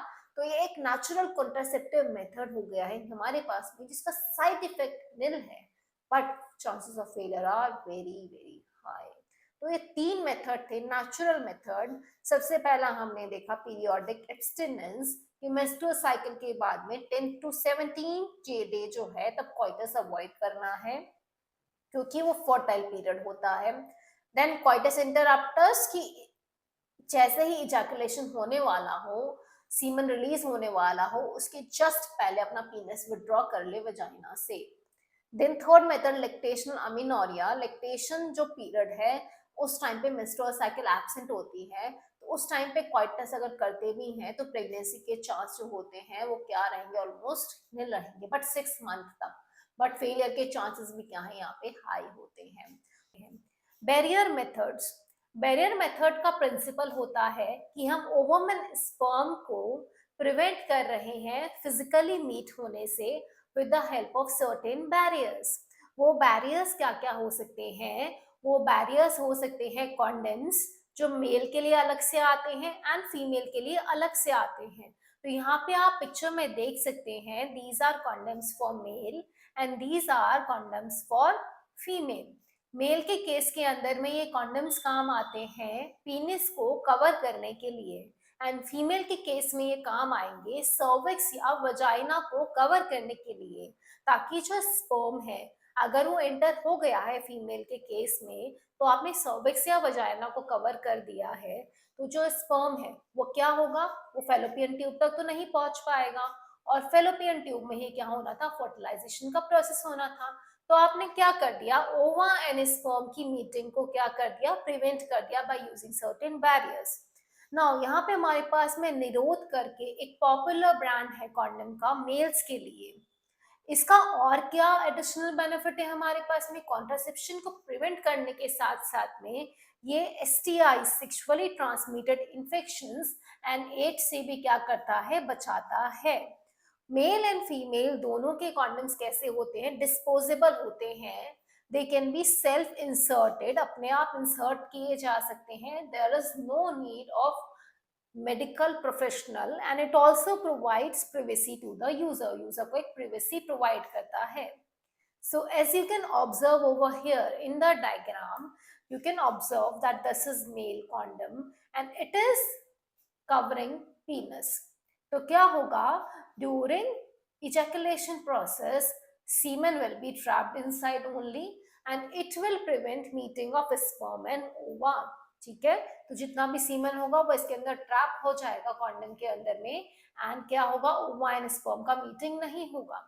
Now next is female condom। As you can observe over here, इसमें 2 रिंग्स होती है, एक यहाँ पे एप्लीकेटर है, तो एप्लीकेटर की मदद से it can be inserted inside the vagina and it covers cervix और वजाइना, एंड thus अगर क्या होगा, स्पर्म यहाँ से ट्रैवल करके भी आता है तो वो इसके बाद में नहीं पहुंच पाएगा ऊपर फेलोपियन ट्यूब तक, तो क्या हो गया, स्पर्म एंड ओवा की मीटिंग प्रिवेंट कर दी गई। तो ये क्या है, एक तरीके का बैरियर है, बीच में रुकावट बनाता है। और क्या फायदा हो गया, सेक्सुअली ट्रांसमिटेड इन्फेक्शन से भी बचा रहा है, तो दो दो फायदे हो गए, है ना। कॉन्ट्रासेप्टिव मेथड की तरह भी एक्ट कर रहा है, plus it is protecting you from sexually transmitted diseases. अब फीमेल के केस में हमारे पास में तीन चीजें आएंगी, डायफ्राम, सर्विकल कैप्स एंड वोल्स। आपकी एनसीईआरटी के अंदर में कहीं भी इनका पिक्चर नहीं गिवन है, बट मैं यहाँ पे आपको इसका थोड़ा मैकेनिज्म एंड पिक्चर इसलिए बता रही हूँ कि रट्टा नहीं लगाना पड़े, आपको पता होना चाहिए कि आखिर ये क्या चीज है, इसका क्या काम होता है, कैसे काम करती है। तो यहाँ पे आप देख सकते हो, ये डायफ्राम है, ये किसके बने हुए होते हैं, रबर या लेटेक्स शीट के बने हुए होंगे। ये कहाँ पे इंसर्ट किए जाएंगे, ये सर्विक्स के अंदर में इंसर्ट किए जाएंगे, सर्विक्स को कवर कर देंगे ये। इसके अंदर में एक स्पर्मिसीडल क्रीम या जेली भी अप्लाई की जाती है। तो क्या होगा, इसने सर्विक्स को कवर कर दिया पूरी तरीके से। अब यहाँ से जब स्पर्म एंटर हो रहा है तो स्पर्म को एक बैरियर मिल गया, तो स्पर्म आगे जाएगा नहीं। इन केस अगर कुछ आगे जाता भी है तो हमारे पास में स्पर्मिसीडल जो है क्रीम या जेली है, वो क्या कर देगी, स्पर्म को किल कर देती है। नाउ नेक्स्ट मेथड हमारे पास में आता है सर्विकल कैप्स। जैसे कि आप यहाँ देख सकते हो, डायफ्राम से कुछ अलग सा स्ट्रक्चर होता है। ये जो सर्विकल कैप्स होती है, इस पे भी कुछ कॉन्ट्रासेप्टिव जेली लगाया जाता है। एंड ये भी क्या करेगी, ऊपर ये सर्विक्स आप देख सकते हैं, ये ऊपर यूट्रस है, सर्विक्स को कवर कर देती है ये कैप भी। तो यहाँ से वजाइना के थ्रू इंसर्ट की जाती है, सर्विक्स को कवर कर देगी। बट बच्चों, इनके अंदर में मेडिकल प्रोफेशनल की हेल्प लेनी पड़ती है ना। यहाँ पे ये क्या है, जैसे कि इधर हम कॉन्डम्स की बात कर रहे थे तो सेल्फ इंसर्टेड थे, है ना। बट डायफ्राम, सर्विकल कैप्स, ये क्या होता है, इनमें मेडिकल प्रोफेशनल की हेल्प लगती है। सेम यहाँ पे वॉल्ट कैप्स हैं आपके पास में, ये भी क्या करेंगी, सर्विक्स को कवर कर देती हैं। अब अपनी एनसीईआरटी में क्या लाइन गिवन है, हमारी एनसीईआरटी में गिवन है the diaphragm, cervical caps and walls are the barrier made up of rubber that are inserted into the female reproductive tract to cover the cervix during coitus process। तो ये किसके बने हुए होते हैं, रबर के बने हुए होते हैं, फीमेल रिप्रोडक्टिव ट्रैक्ट में इंसर्ट किए जाते हैं, सर्विक्स को कवर कर देते हैं बिफोर क्वाइटस। तो क्या करेंगे, प्रिवेंट कर देंगे फर्टिलाइजेशन प्रोसेस को, ठीक है। तो ये हमने पढ़े diaphragm, cervical caps and walls. अब नेक्स्ट मेथड आता है इंट्रा यूटेराइन डिवाइस, आईयूडीज। नाम से पता चल रहा है कि यूट्रस के अंदर में कुछ इंसर्ट किया जा रहा है, कोई डिवाइस इंसर्ट की जा रही है। तो these devices are inserted by the doctors और एक्सपर्ट नर्सेस, खुद से नहीं कर सकते हैं, सिर्फ डॉक्टर्स एंड एक्सपर्ट नर्सेस ही यूट्रस के अंदर में इंसर्ट करती है थ्रू वजाइना। वजाइना के थ्रू इसको इंसर्ट किया जाएगा यूट्रस के अंदर में। जैसे कि आप यहाँ पे देख सकते हो, तो ये तो हो गई हमारे पास में इंट्रा यूटेराइन डिवाइस, यूट्रस के अंदर में इंसर्ट करी है, इसमें से एक थ्रेड लाइक स्ट्रक्चर निकलता है जिसकी मदद से इसको इंसर्ट एंड रिमूव किया जा सकता है। अब ये आईयूडीज प्रेजेंटली कितने कितने टाइप की हैं, तो सबसे पहला है नॉन मेडिकेटेड आईयूडी, कौन सा है, लिपीज लूप। सेकेंड है कॉपर रिलीजिंग आईयूडी, जिसमें आती है कॉपर टी, कॉपर 7, मल्टीलोड 375। बच्चों, ये बहुत इंपॉर्टेंट है, इन सबके एग्जाम्पल्स याद रखने हैं। नॉन मेडिकेटेड में आया लिपीज लूप, कॉपर रिलीजिंग में आया CUT, CU7, multiload 375। Hormone releasing IUD में आया progestasert and LNG20, progestasert and LNG20 hormone releasing, जो हार्मोन को रिलीज करती हैं। अब इन आईयूडीज का फंक्शन क्या होता है बच्चों, तो ये आईयूडी स्पर्म की फेगोसाइटोसिस को इंक्रीज कर देती है। फेगोसाइटोस मतलब स्पर्म को खा जाना, स्पर्म को डाइजेस्ट कर देना। तो ये स्पर्म के फेगोसाइटोसिस को इंक्रीज कर देती है विद इन यूट्रस। यूट्रस के अंदर में क्या होता है हमारे पास में, जब वजाइना सर्विक्स के थ्रू ट्रैवल करते हैं स्पर्म, तो सारे sperm, millions of sperm enter करते हैं, बट सारे फेलोपियन ट्यूब तक नहीं पहुंचते हैं, आधे से ज्यादा स्पर्म तो डिस्ट्रॉय हो जाते हैं। तो यही क्या करती है, ये आईयूडी स्पर्म के फेगोसाइटोसिस को बढ़ा देती है यूट्रस के अंदर में। अब अगर हम कॉपर रिलीजिंग आईयूडी की बात करेंगे, तो वो रिलीज करता है कॉपर आयन। ये कॉपर आयन क्या करता है, स्पर्म की मोटिलिटी मूवमेंट को सप्रेस कर देता है, कम कर देता है। एंड जो फर्टिलाइजिंग कैपेसिटी है स्पर्म की, उसको भी इंटर्न क्या कर देगा, कम कर देगा। क्योंकि स्पर्म में अगर मोटिलिटी नहीं है, वो मूव नहीं करेगा, तो वो फर्टिलाइजेशन करने ओवम तक जाएगा कैसे। तो स्पर्म की मोटिलिटी घटा दी, इंटर्न स्पर्म की फर्टिलाइजिंग कैपेसिटी भी कम कर दी। तो ये काम होता है कॉपर आयन का। तो आईयूडी का फंक्शन क्या है, स्पर्म का फेगोसाइटोसिस बढ़ाता है यूट्रस के अंदर में, ठीक है। और इसमें जो कॉपर आयन रिलीज होते हैं, ये स्पर्म की मोटिलिटी कम करते हैं, इन टर्न स्पर्म की जो फर्टिलाइजिंग कैपेसिटी होती है उसको क्या कर देते हैं, कम कर देते हैं। अब ये जो हार्मोन रिलीजिंग आईयूडी होता है, वो कैसे काम करते हैं, उससे पहले मैं आपको अभी तक जो आईयूडीज बताई हैं इनके पिक्चर्स दिखा देती हूँ। तो हमने क्या पढ़ा था, non medicated IUD. Non medicated IUD क्या था, लिपीज लूप, लूप लाइक स्ट्रक्चर है, यहाँ पे देखोगे तो लूप की जैसा स्ट्रक्चर है ना। इसमें भी ये थ्रेड सा निकल रहा है जो इसको इंसर्ट एंड रिमूव करने के अंदर में हेल्प करेगा। कॉपर रिलीजिंग आईयूडी में क्या पढ़ा था, कॉपर 7 की शेप में स्ट्रक्चर 7 बना हुआ है, ठीक है। कॉपर टी, तो टी शेप्ड स्ट्रक्चर है, ठीक है। और क्या पढ़ा था, मल्टीलोड 375 हमने पढ़ा था। यहाँ पे मल्टीलोड 250 है, ये स्ट्रक्चर आ गया हमारे पास में, ठीक है। तो ये हमारे पास में थी Lippes loop, non medicated IUD, copper releasing IUD, copper 7, copper T, multiload copper 250 या मल्टीलोड 375 जो हमने पढ़ा। अब ये मिरेना क्या है, मिरेना हमारे पास में आएगी हार्मोन रिलीजिंग आईयूडी के अंदर में। हार्मोन रिलीजिंग आईयूडी क्या करते हैं, यूट्रस को अनसूटेबल बना देते हैं इम्प्लांटेशन के लिए। यूट्रस की जो लाइनिंग है एंडोमेट्रियम, उसको बहुत थिन कर देंगे। सर्विक्स को हॉस्टाइल कर देते हैं स्पर्म के लिए, ताकि जो स्पर्म ऊपर आ रहा है वो सर्विक्स में ही क्या हो जाए, किल हो जाए, ट्रैप हो जाए। तो सर्विक्स को हॉस्टाइल कर देगा एंड यूट्रस को इनसूटेबल बना देगा इम्प्लांटेशन के लिए। यहाँ पे हम पिक्चर में देखते हैं, तो ये मिरेना आईयूडी जो कि क्या है, हार्मोन रिलीजिंग आईयूडी है, ये इंसर्ट किया हुआ है, ठीक है। अब यहाँ पे आप देखते हो, तो ये इनिबिट कर रहा है स्पर्म को फ्रॉम रीचिंग या फर्टिलाइजिंग द एग, ठीक है। स्पर्म को इनिबिट करेगा कि वो एग तक नहीं पहुंच पाए। एग कहाँ पे होगा, यहाँ पे होगा एम्पिलरी रीजन के अंदर में। यूट्रस की लाइनिंग कैसी है, थिन है, तो यूट्रस को अनसूटेबल बना दिया है इम्प्लांटेशन के लिए। यूट्रस की लाइनिंग बहुत थिन हो गई है। अगर आपको याद होगा तो क्या होता है, कॉपर्स ल्यूटियम प्रोजेस्टेरोन बनाता है ना।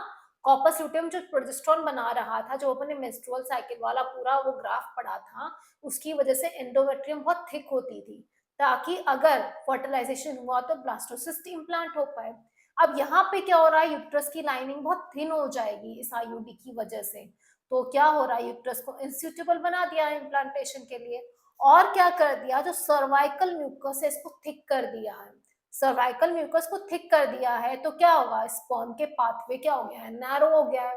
तो ये प्रिवेंट करेगा स्पर्म को एंटर करने में। तो दो चीज करी इसने, यूट्रस को अनसूटेबल बनाया इम्प्लांटेशन के लिए, कैसे, यूट्रस की लाइनिंग को थिन कर दिया। सर्विक्स को हॉस्टाइल बना दिया स्पर्म के लिए, कैसे बना दिया, कि सर्विकल म्यूकस थिक हो गया इसकी वजह से। तो सर्विकल म्यूकस थिक हो गया तो सर्विक्स हॉस्टाइल हो गया स्पर्म के लिए, स्पर्म को प्रिवेंट करेगा वहां से पास होने के अंदर में, ठीक है। तो ये था हार्मोन रिलीजिंग आईयूडी किस तरीके से काम करता है, याद रखना है। कॉपर रिलीजिंग आईयूडी कैसे काम कर रहा है, हार्मोन रिलीजिंग आईयूडी कैसे काम करता है। आईयूडीज आइडियल कॉन्ट्रासेप्टिव है फीमेल्स के लिए जो प्रेगनेंसी को डिले करना चाहती है, या अपने बच्चों के बीच में क्या करना चाहती है, स्पेसिंग रखना चाहती है, कि पहला बच्चा है, कर लिया है, उसके बाद अगर 3-4 साल तक बच्चा नहीं चाहिए तो आईयूडी आपने इंसर्ट करा लिया, तो बच्चों के बीच में एज गैप रह जाएगा। वाइडली एक्सेप्टेड मेथड्स हैं इंडिया में कॉन्ट्रासेप्शन का, intra uterine device one of the widely adapted method, accepted method. तो याद रखना है, इंडिया में सबसे ज्यादा एक्सेप्टेड मेथड कौन सा है, इंट्रा यूटेराइन डिवाइस है। इस पे भी सवाल आया हुआ है बच्चों। अब मैं कुछ नीट के PYQs डिस्कस करती हूँ। Which of the following is not a intrauterine device? 2022 में ये नीट में सवाल आया था, इनमें से कौन सा इंट्रायूटेराइन डिवाइस नहीं है। प्रोजेस्टेसर्ड, प्रोजेस्टोजेंस, मल्टीलोड 375, लिपीज, लूप। इनमें से कौन सी हमारे पास में इंट्रायूटेराइन डिवाइस नहीं है? हम वन बाय वन सारे ऑप्शन देखते हैं। ऑप्शन नंबर ए है प्रोजेस्टेसर्ट। ये हमारे पास में कहाँ पे आया था? प्रोजेस्टेसर्ट LNG-20 हमने यहाँ पे देखा था बच्चों। तो ये क्या थी? हार्मोन रिलीजिंग आईयूडी थी हमारे पास में। तो ये तो आईयूडी का एग्जाम्पल है। प्रोजेस्टोजेंस तो मैंने कुछ बताया नहीं है, इस ऑप्शन को एक बार छोड़ देते हैं। मल्टीलोड 375 किसमें था? कॉपर रिलीजिंग आईयूडी में था। लिपीज लूप हमने देखा था नॉन मेडिकेटेड आईयूडी में। तो क्या बचा? ऑप्शन नंबर बी बचा यहाँ पे। तो यहाँ पे आंसर होगा बी। ये गलत लिखा हुआ है बच्चों, यहाँ पे क्या होगा? आंसर होगा बी, प्रोजेस्टोजेंस होगा हमारे पास में। Next question, Lippes loop is a type of contraceptive used as. Lippes loop कैसा कॉन्ट्रासेप्टिव है? हमें पता है नॉन मेडिकेटेड आईयूडी है लिपीज लूप। ये भी 2022 का सवाल था हमारे पास में। 2021 में क्या क्या सवाल आए थे? Which of the following is a hormone releasing IUD. इनमें से कौन सा हार्मोन रिलीजिंग आईयूडी है? LNG-20, मल्टीलोड 375 कॉपर रिलीजिंग है। लिपीज लूप नॉन मेडिकेटेड है। कॉपर 7 भी हमारे पास में नहीं है। क्या है? LNG-20 हमारा आंसर है। Select the hormone releasing IUD. Hormone releasing IUD आपको बताने हैं। बहुत आसान सवाल है। प्रोजेस्टेसर्ट एंड LNG-20 बता सकते हो। Option number A. 2017 का सवाल है। The function of copper ion, मैंने बताया ना बच्चों इंपॉर्टेंट है। कॉपर आयन का फंक्शन क्या है कॉपर रिलीजिंग आईयूडी में? क्या गैमेटोजेनेसिस को इनहिबिट करता है? नहीं। ओवुलेशन को इनहिबिट करता है? नहीं। स्पर्म की मोटिलिटी को कम करता है, सप्रेस करता है और उसकी फर्टिलाइजिंग कैपेसिटी को घटा देता है। तो सी ऑप्शन हमारा सही ऑप्शन है। ठीक है, तो ये कुछ नीट के PYQs थे जो आईयूडीज में से आए थे। अब हमारे पास में टॉपिक आता है पिल्स। ओरल एडमिनिस्ट्रेशन होता है पिल्स के अंदर में प्रोजेस्ट्रॉन का या फिर प्रोजेस्ट्रॉन एस्ट्रोजन का कॉम्बिनेशन, जो मार्केट में शॉप्स पे अवेलेबल होती है दवाइयों के फॉर्म में, पिल्स की फॉर्म में। ये फीमेल्स के लिए अवेलेबल होता है। फीमेल कॉन्ट्रासेप्टिव मेथड यूज कर सकती है। ये पिल्स को डेली 21 डेज के लिए लेना होता है। प्रिफरेबली जो मेंस्ट्रुअल साइकिल के फर्स्ट 5 डेज होते हैं उनसे स्टार्ट करते हुए 21 दिन तक लगातार लेना होता है। दैट मीन्स 28 डेज की अगर साइकिल है तो आपको फर्स्ट डे से 21 डे तक आपको लेना है। बाकी कितने दिन बचे? 7 दिन बचे सिर्फ। तो 7 दिन के गैप के बाद में वापस इसको रिपीट करना है ना। तो 28 डेज की साइकिल में 21 दिन आपको वो मेडिसिन खानी है। 7 डेज का गैप अगेन रिपीट करना है उस मेडिसिन को। अब ये किस तरीके से काम करता है? It has to be repeated to prevent conception. काम कैसे करेगा? ओव्यूलेशन को इनहिबिट करेगा, क्योंकि आप पूरे 21 डेज वो मेडिसिन ले रहे हो, है ना। उसके बाद में मेंस्ट्रुअल साइकिल वो आपके पास में, तो ओवुलेशन को इनहिबिट कर रहा है। 14 डे पे ओवा को रिलीज नहीं होने देगा। इम्प्लांटेशन को भी इनहिबिट करेगा, ठीक है। एज वेल एज जो सर्विकल म्यूकस की जो क्वालिटी होती है उसको क्या कर देगा? ऑल्टर कर देगा, चेंज कर देगा। सर्विकल म्यूकस की क्वालिटी को चेंज कर देगा। तो वो क्या करेगा? स्पर्म की एंट्री को या तो प्रिवेंट करेगा या रिटार्ड कर देता है, कम कर देगा। स्पर्म की एंट्री को रिटार्ड करेगा। तो कैसे, क्या है इसका मैकेनिज्म ऑफ एक्शन? ओवुलेशन को इनहिबिट करता है, इम्प्लांटेशन को इनहिबिट करता है, सर्विकल म्यूकस की क्वालिटी को अल्टर कर देता है, चेंज कर देगा। पिल्स बहुत इफेक्टिव होते हैं, लेसर साइड इफेक्ट होता है। फीमेल्स के लिए बहुत आसान तरीका है कि पिल्स खा ले। सहेली, जो कि हमने स्टार्टिंग में पढ़ा था, ओरल कॉन्ट्रासेप्टिव पिल है। किसने दिया था? CDRI लखनऊ ने दिया था हमारे पास में। ये कैसा है? नॉन स्टीरॉयडल होता है, कोई स्टीरॉइड्स नहीं है इसमें। तो नॉन स्टीरॉयडल पिल है जो इंडिया के अंदर में ही डेवलप हुआ है बच्चों। किसने किया है? Central drug research institute Lucknow ने इसको डेवलप करा था। ये पिल और सही है, क्योंकि अदरवाइज बाकी पिल तो पूरे 21 डेज खानी है महीने में, है ना। ये सिर्फ हफ्ते में एक पिल खानी है। तो ये क्या है? इसके बहुत कम साइड इफेक्ट हैं। कॉन्ट्रासेप्टिव वैल्यू भी बहुत हाई है। वीक में सिर्फ एक पिल खानी, दैट मीन्स मंथ में आपको कितनी? 3 पिल खानी है हमारे पास में। तो ये सहेली कैसा है? न्यू ओरल कॉन्ट्रासेप्टिव है फीमेल्स के लिए, इंडिया के अंदर डेवलप हुआ है। नॉन स्टीरॉयडल है, याद रखना। कैसा है? नॉन स्टीरॉयडल होता है। अब इसमें से क्या सवाल आया है? देखो 2018 में सवाल आया, तो कॉन्ट्रासेप्टिव सहेली इज कैसा होता है? It blocks oestrogen receptor in the uterus preventing implantation. Oestrogen को इंक्रीज कर देता है, आईयूडी है नहीं। पोस्ट क्वाइटल कॉन्ट्रासेप्टिव है बच्चों, जो पिल्स होती है ये क्वाइटस के बाद में ली जाती है, ताकि क्या अगर आपने अनप्रोटेक्टेड सेक्स कर लिया है, अब आपको चाहिए कि प्रेग्नेंट होना नहीं है, तो पोस्ट क्वाइटल कॉन्ट्रासेप्टिव है, क्वाइटस के बाद में ये कॉन्ट्रासेप्टिव ऑप्शन लिया जाता है to prevent fertilisation. Next method आता है इंजेक्शंस या इम्प्लांट्स। पिल्स में किसका कॉम्बिनेशन था, प्रोजेस्ट्रॉन का, या फिर प्रोजेस्ट्रॉन एंड एस्ट्रोजन हार्मोन का कॉम्बिनेशन था। दोनों का जब इम्बैलेंस हुआ तो क्या हुआ, या तो ओवुलेशन प्रिवेंट हो गया, इम्प्लांटेशन भी प्रिवेंट हो गया, क्योंकि जो आपका यूट्रस है उसकी लाइनिंग में भी चेंजेस होंगे, एज वेल एज सर्विक्स का जो म्यूकस है उसकी क्वालिटी भी ऑल्टर कर दी गई है, क्योंकि हार्मोनल इम्बैलेंस हुआ है। इंजेक्शंस का भी सेम हमारे पास में प्रिंसिपल है, यहाँ पे भी प्रोजेस्ट्रॉन दिया जाता है या फिर प्रोजेस्ट्रॉन को एस्ट्रोजन के कॉम्बिनेशन में यूज किया जाता है, और स्किन के अंदर में उसको इम्प्लांट कर दिया जाता है या इंजेक्शन दिया जाएगा। इनका मोड ऑफ एक्शन पिल्स की जैसे सिमिलर है, बट इनका इफेक्टिव पीरियड थोड़ा ज्यादा लंबा होता है। प्रोजेस्ट्रॉन का एडमिनिस्ट्रेशन या प्रोजेस्ट्रॉन एजेस्ट्रॉन का एडमिनिस्ट्रेशन कॉम्बिनेशन क्वाइटस के 72 आवर्स के अंदर में दिया जाता है। देखो अगर कोई रेप केस हुआ है या अनप्रोटेक्टेड सेक्स हो गया है, तो विद इन 72 आवर्स क्या करना है, प्रोजेस्ट्रॉन का या प्रोजेस्ट्रॉन एस्ट्रोजन का कॉम्बिनेशन एडमिनिस्टर किया जाना चाहिए, ताकि फर्टिलाइजेशन प्रिवेंट किया जा सके, क्योंकि 72 आवर्स बाद में वो इफेक्टिव नहीं रहेगा, क्योंकि 72 आवर्स में हो सकता है कि फर्टिलाइजेशन हो गया है, ठीक है। तो उस केस में तो फिर इंजेक्शन लगाने का, पिल्स देने का या इम्प्लांट का कोई भी फायदा ही नहीं रहेगा। So with in 72 hour of coitus इनका क्या करना चाहिए, एडमिनिस्ट्रेशन किया जाना चाहिए। क्या क्या होता है इसमें, तो प्रोजेस्ट्रॉन होता है या प्रोजेस्ट्रॉन एस्ट्रोजन होता है। मैकेनिज्म सेम है जो पिल्स का था इसके अंदर में, ठीक है। मोड ऑफ एक्शन सिमिलर है इसके अंदर भी। नेक्स्ट हमारे पास में आते हैं सर्जिकल मेथड्स, जहां पे डॉक्टर या मेडिकल प्रोफेशनल की मदद से कॉन्ट्रासेप्टिव ऑप्शन जो होता है वो अडॉप्ट किया जाता है। ये हमारे पास में दो तरीके का है, या तो वैसिक्टॉमी है जो मेल्स के केस में होता है, या फिर ट्यूबेक्टॉमी है जो फीमेल्स के केस में होता है।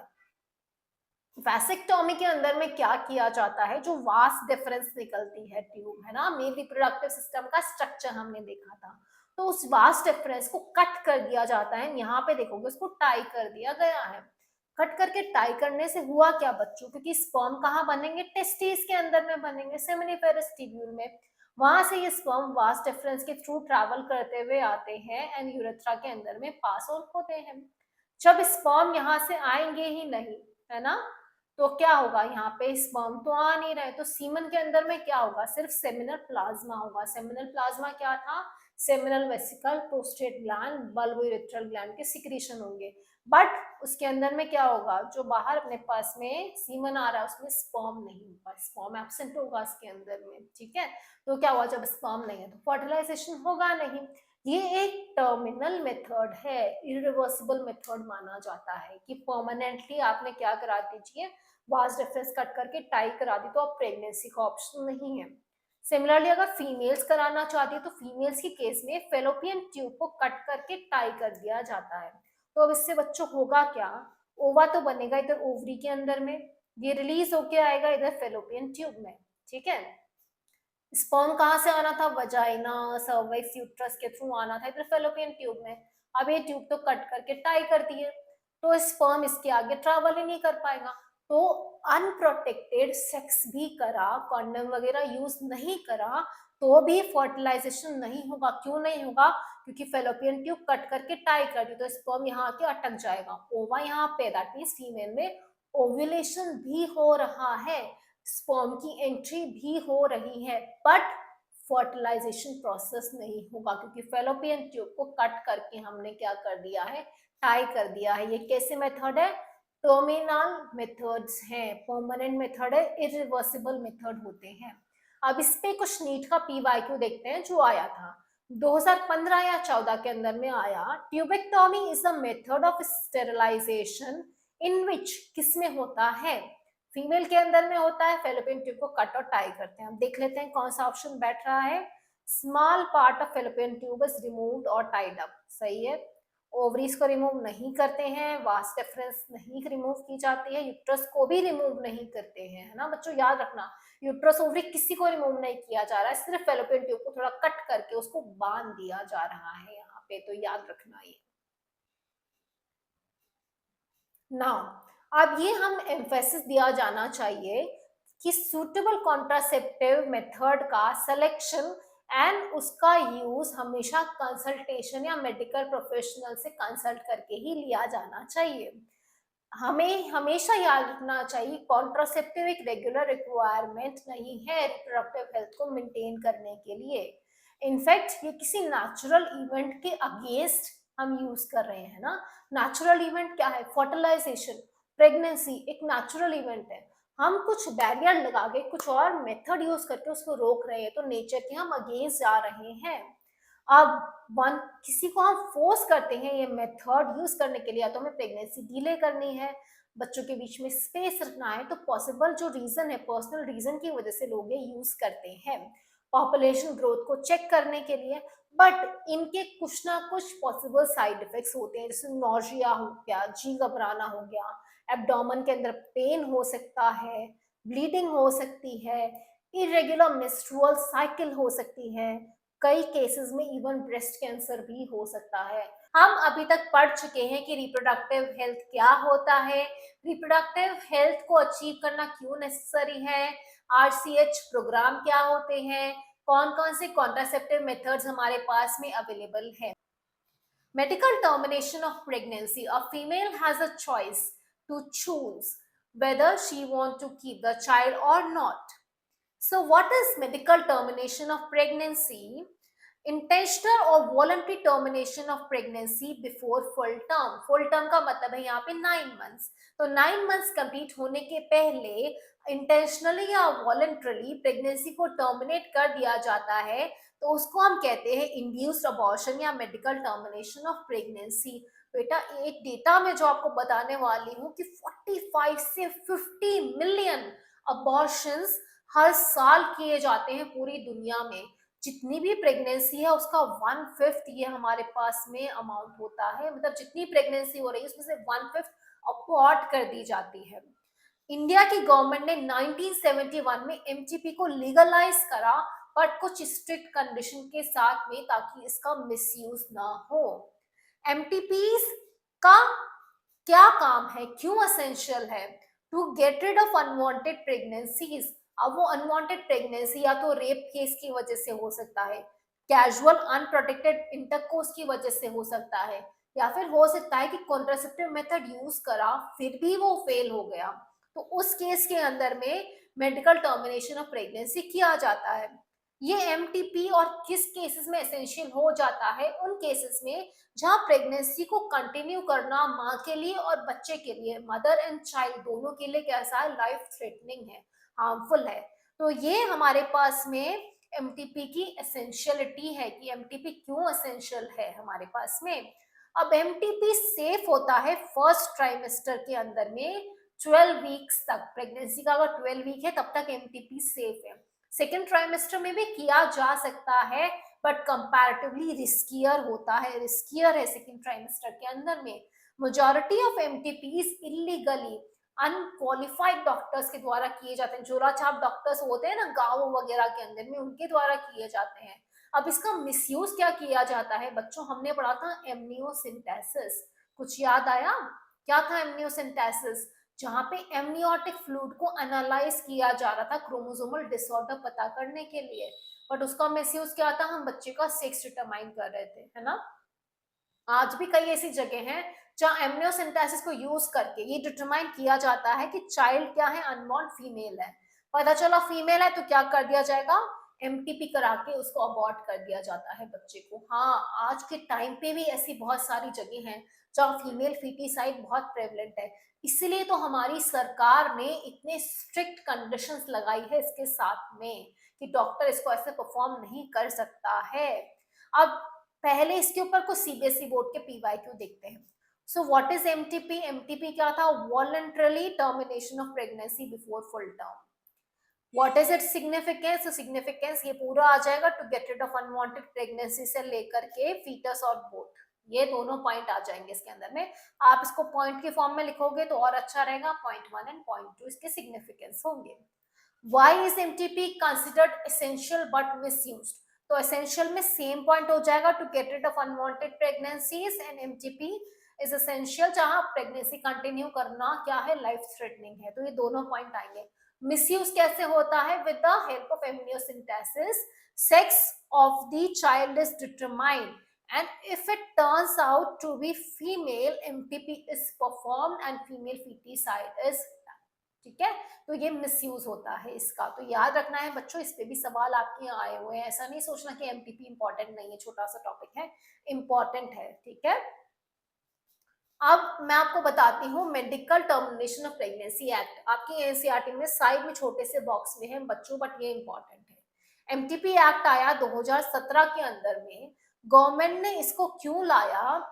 ताकि इलीगली जो अबॉर्शन होते हैं उनको क्या किया जा सके, कम किया जा सके। ये इलीगल अबॉर्शन में बच्चों बहुत मदर्स की जान जाती है ना। तो उस मॉर्टेलिटी और मॉर्बिडिटी को कम करने के लिए गवर्नमेंट ही एक्ट लाई। अब ये एक्ट कहता है कि अगर पहले 12 वीक्स है प्रेगनेंसी के, तो एक रजिस्टर्ड मेडिकल प्रैक्टिशनर के कहने पर ही अबॉर्शन किया जाएगा, ठीक है, अगर वो रिकमेंड करता है तो। और अगर 12 हफ्तों से ज्यादा हो गए बट 24 हफ्तों से कम है, तो उस केस में 2 मेडिकल प्रैक्टिशनर अगर रेकमेंड करेंगे कि ये अबॉर्शन बहुत जरूरी है, तो ही अबॉर्शन किया जाएगा। और मेडिकल प्रैक्टिशनर किस बेसिस पे कहेंगे कि अबॉर्शन इसको हम रेकमेंड करेंगे? तो पहला रीजन होना चाहिए कि जो प्रेग्नेंट वुमेन है उसकी जान को खतरा हो, कि अगर ये प्रेगनेंसी कंटिन्यू की जाएगी तो औरत की जान जा सकती है, वो फिजिकली उसको डैमेज हो सकता है, मेंटल हेल्थ पे डैमेज हो सकता है, तो आप रेकमेंड कर सकते हो। सेकेंड है कि बच्चे को खतरा हो, कि बच्चा कैसा हो, हैंडीकैप पैदा हो, सीरियसली हैंडीकैप पैदा हो, मेंटल एबनॉर्मलिटी हो, फिजिकल एबनॉर्मलिटी के साथ में बॉर्न हो, तो उस केस में भी डॉक्टर रेकमेंड कर सकता है मेडिकल टर्मिनेशन ऑफ प्रेगनेंसी। तो याद रखना है एमटीपी एक्ट आया था 2017 के अंदर में। 12 वीक्स तक अगर होता है तो एक मेडिकल प्रैक्टिशनर, 12 वीक से ज्यादा बट 24 से कम तो 2 मेडिकल प्रैक्टिशनर का रेकमेंडेशन रखता है। रेकमेंडेशन किस बेसिस पे होता है? कि वुमेन की जान को खतरा हो या बच्चा हैंडीकैप पैदा हो सकता है, तो उस केस में वो रेकमेंड कर सकते हैं। तो याद रखना है एमटीपी क्या होता है, एमटीपी की एसेंशियलिटी क्या है, एमटीपी का मिसयूज क्या होता है, किस बेसिस पे एमटीपी रिकमेंड किया जाता है। अब नेक्स्ट टॉपिक आता है एसटीडी। वो एसटीडी आईएसडी पीसीओ वाला एसटीडी नहीं है बच्चों, एसटीडी है sexually transmitted diseases, sexually transmitted infections, venereal diseases, ठीक है, रिप्रोडक्टिव ट्रैक्ट इन्फेक्शन, ये सारे इसके मल्टीपल नेम्स हैं हमारे पास में। जो ट्रांसमिट होता है सेक्सुअल इंटरकोर्स से, यूजुअली सेक्सुअल इंटरकोर्स, बट जब आप एचआईवी हेपेटाइटिस बी की बात करोगे तो हम पढ़ेंगे बच्चों की ब्लड के थ्रू भी ट्रांसफ्यूज हो सकता है, ट्रांसफर हो सकता है। कौन कौन सी बीमारियां आती हैं? Gonorrhoea, syphilis, genital herpes, chlamydiasis, genital warts, trichomoniasis, hepatitis B, acquired immunodeficiency syndrome, AIDS, ये सारी की सारी आती हैं। अब मैंने इन सबको डिवाइड कर दिया है पॉजिटिव ऑर्गेनिज्म के बेसिस पे कि कौन सी बैक्टीरियल है, कौन सी वायरल है, कौन सी प्रोटोजोन है। इस तरीके का क्वेश्चन आपको नीट के अंदर में मिल सकता है, एंड पहले आया भी है आई थिंक किसी कॉम्पिटिटिव एग्जाम में। आप चाहे नीट में अपेयर हो रहे हो, चाहे आप कॉमन यूनिवर्सिटी एंट्रेंस टेस्ट के अंदर में अपेयर हो रहे हैं, कोई भी यूनिवर्सिटी एग्जाम के लिए, आईसर वगैरह के एग्जाम दे रहे हैं, तो ये आपके लिए हेल्पफुल रहेगा। क्योंकि 12th के बाद में कहीं तो एडमिशन लेना है ना आपको, तो आपको हर एक चीज पता होनी चाहिए। बैक्टीरिया से होने वाली कौन सी सेक्सुअल ट्रांसमिटेड डिजीज है बच्चों? तो पहली है गोनोरिया। गोनोरिया का पॉजिटिव ऑर्गेनिज्म होता है नाइजीरिया गोनोरी, ठीक है। सेकेंड डिजीज है क्लमाइडिया, क्लमाइडिया का पॉजिटिव ऑर्गेनिज्म है क्लमाइडिया ट्रिकोमैटिस। थर्ड डिजीज है सिफिलिस, सिफिलिस का पॉजिटिव ऑर्गेनिज्म है ट्रिपोनीमा पेलिडम। थोड़ा सा डिफिकल्ट है बच्चों, बट याद रखना पड़ेगा, एटलीस्ट इतना तो याद हो कि तुम 4 ऑप्शन देके टिक कर पाओ कि ये है। तो गोनोरिया का है नाइजीरिया गोनोरी, क्लमाइडिया है क्लमाइडिया ट्रैकोमेटिस, सिफिलिस ट्रिपोनीमा पेलिडम। 3 बीमारियां बैक्टीरियल है, कौन कौन सी? गोनोरिया, सिफिलिस और आपके पास में आ गई है क्लमाइडियासिस, ये 3 बैक्टीरियल में आ गई। प्रोटोजोन से होने वाली कौन सी है? ट्राइकोमोनियासिस। ये ट्राइकोमोनियासिस किससे होने वाली है? प्रोटोजोन से होने वाली है। एंड वायरस से होने वाली कौन कौन सी है? HIV, human immunodeficiency virus, जो कि कॉज करता है AIDS, herpes, herpes simplex virus, hepatitis B, genital warts. Genital warts कौन कॉज करता है? Human papilloma virus. तो वायरल डिसीज कौन कौन सी है बच्चों? यहाँ पे आप देखते हो तो वायरल डिसीज में हमारे पास आ गए जेनाइटल वॉर्ड्स, हेपेटाइटिस बी आ गई हमारे पास में, जेनाइटल हर्प्स आ गई हमारे पास में, ठीक है, एंड कौन सी आ गई? एड्स। ये सब क्या है? वायरल डिसीजेज हैं हमारे पास में, जिसमें से HIV इंफेक्शन सबसे ज्यादा डेंजरस होता है। हेपेटाइटिस बी और HIV कैसे होता है? किसी की इन्फेक्टेड निडल शेयर करने से हो जाता है, सिरिंजेस से हो जाता है। इवन आप लोग अगर पार्लर्स वगैरह में जा रहे हैं लड़के वगैरह, तो रेजर यूज करते हैं। बच्चों याद रखा करो, ध्यान रखा करो कि किसी और की यूज करी हुई ब्लेड तो आपके ऊपर यूज नहीं करती है, क्योंकि कोई भी इन्फेक्टेड पर्सन का ब्लड आपके कॉन्टैक्ट में आया है तो HIV हो सकता है। तो आपको कभी भी हॉस्पिटल में जा रहे हो तो देखना है कि आपके पास में स्टेराइल निडल यूज की जा रहा है, सर्जिकल इंस्ट्रूमेंट ऐसा तो नहीं है एक पे इसको काटा है जैसे तुम्हें भी काट दिया, तो ब्लड कांटेक्ट में आया तो तुम्हें HIV हो सकता है। ब्लड ट्रांसफ्यूजन, है ना, ब्लड बैंक, ब्लैक के अंदर ब्लड नहीं खरीदना है, ब्लड बैंक से लाना है, क्योंकि वहां पे टेस्टेड होता है कि पर्सन में कुछ भी HIV वगैरह इन्फेक्शन नहीं है ना। इन्फेक्टेड मदर से बच्चे में भी जा सकता है। अब hepatitis B, genital herpes and HIV के अलावा बाकी ऑलमोस्ट सारी डिसीज क्योरेबल है, बट अगर इनिशियल स्टेज में पता चल जाए तो क्योरेबल है ये डिसीजेस। इनके अर्ली सिम्टम्स क्या क्या होते हैं? जेनाइटल रीजन के अंदर में इचिंग होगी, कुछ फ्लूइड का डिस्चार्ज होगा, थोड़ा पेन होगा, कुछ स्वेलिंग वगैरह होगी जेनाइटल रीजन के अंदर में। कई बार इन्फेक्टेड पर्सन एसिम्टोमेटिक रहता है, यूजुअली फीमेल बहुत लंबे समय तक 10-10 साल तक पता ही नहीं चल रहा, तब तक पूरी बॉडी क्या हो चुकी है? वीक हो चुकी है, अनडिटेक्टेड रह सकता है ना। अब हमारे पास में क्या है? Timely detection and proper treatment मिल जाए अगर पर्सन को, तो क्या किया जा सकता है? क्योर किया जा सकता है, बचाया जा सकता है। अगर timely detection and proper treatment नहीं हुआ तो बाद में कॉम्प्लिकेशंस हो सकते हैं। कॉम्प्लिकेशंस क्या क्या हो सकते हैं? पेल्विक इन्फ्लेमेटरी डिसीजेस हो सकती है, अबॉर्शन तक हो सकता है, स्टिल बर्थ, स्टिल बर्थ मतलब बच्चा जो है वो मरा हुआ पैदा हुआ है, एक्टोपिक प्रेगनेंसीज हो सकती है अपने पास में, इनफर्टिलिटी हो सकती है, इवन रिप्रोडक्टिव ट्रैक्ट का कैंसर तक हो सकता है। ठीक है, तो अगर टाइमली डिटेक्ट नहीं हुआ तो इवन कैंसर हो सकता है, इनफर्टिलिटी हो सकती है सेक्सुअली ट्रांसमिटेड डिजीज की वजह से, एक्टोपिक प्रेगनेंसीज हो सकती है ना। एक्टोपिक प्रेगनेंसी का मतलब क्या है? वो बच्चा जो है मदर के पेट के अंदर ही मर गया, एक्टोपिक प्रेगनेंसी हो गई है। तो ये सब चीजें भी हो सकती हैं। अब हम कुछ क्वेश्चंस देखते हैं, ठीक है, जो आपके CBSE के अंदर में आए हैं। Name 2 STDs each caused by virus, bacteria. देखो मैंने बताया ना कि मैंने वायरल और बैक्टीरिया को क्लासिफाई करा, तो वायरस से होने वाली कौन सी STD थी? एड्स आ गया, जेनाइटल हर्प्स आ गया, हेपेटाइटिस बी आ गया। बैक्टीरिया से होने वाली कौन सी थी? गोनोरिया था, सिफिलिस था अपने पास में, और क्लेमाइडिया था। ये यहाँ पे मैंने बताया, गोनोरिया, सिफिलिस, क्लेमाइडिया। और वायरस से होने वाली ये है। ये आपके बताओ बोर्ड एग्जाम में आया है 2014 के अंदर में, 17 के अंदर में, 2020 के अंदर में ये सवाल आया है बच्चों। इसलिए ये जो मैंने बताया है इसको या तो अपनी कॉपीज में लिख लो या फिर स्क्रीनशॉट ले लो। स्क्रीनशॉट लेना मैं इसलिए रेकमेंड नहीं करूंगी क्योंकि मोबाइल के अंदर अब इतना सारा डेटा होता है, वो कहाँ जाएगा पता नहीं। बट सारे नोट्स अगर कॉपी में लिख के रखोगे या बुक के साइड में लिख लो तो आपके लिए बेनिफिशियल रहेगा, हमेशा के लिए आपके पास में ये चीज रहेगी। Question number 2, mention 2 measures for prevention of STD। दो मेजर्स बताओ जिसके थ्रू हम STD को प्रिवेंट कर सकते हैं। 2016 एंड 21 का क्वेश्चन है। क्या होगा? मल्टीपल पार्टनर के साथ में सेक्स अवॉइड करें, कॉन्डम्स वगैरह यूज करें ताकि बॉडी फ्लूइड कॉन्टैक्ट में नहीं आएंगे, रेगुलर मेडिकल चेकअप कराएं, किसी की भी निडल रेजर वगैरह यूज नहीं करना है बच्चों, है ना, याद रखना। ऐसा नहीं है कि आपका फ्रेंड का रेजर तुमने यूज कर लिया, नहीं करना है, क्योंकि इससे क्या हो सकता है, उसको कोई सेक्सुअली ट्रांसमिटेड इन्फेक्शन है वो आपको भी हो जाएगा, है ना। बहुत छोटी सी चीज है बट केयरफुल रहना है। Why are adolescent more vulnerable to STD? तुम्हारी उम्र के बच्चे ज्यादा वल्नरेबल क्यों हैं सेक्सुअली ट्रांसमिटेड डिजीजेस के लिए? मतलब पूरा थ्योरेटिकल है, 2012 में भी आया, 19 में भी आया। क्यों है? क्योंकि पहला तो आपको अवेयरनेस ही नहीं है कि सेफ सेक्स प्रैक्टिस क्या है, सेक्सुअली ट्रांसमिटेड डिजीज क्या है। तुम्हें कभी पता ही नहीं था कि रेजर की वजह से भी हो सकता है, तो तुम अपने हेयर ड्रेसर के पास में जाके उसको मना क्यों करोगे? उसने आपके पास में बैठे हुए बंदे पे सेम रेजर यूज करा, उधर से उठा के वो रेजर तुम्हारे पे चला दिया।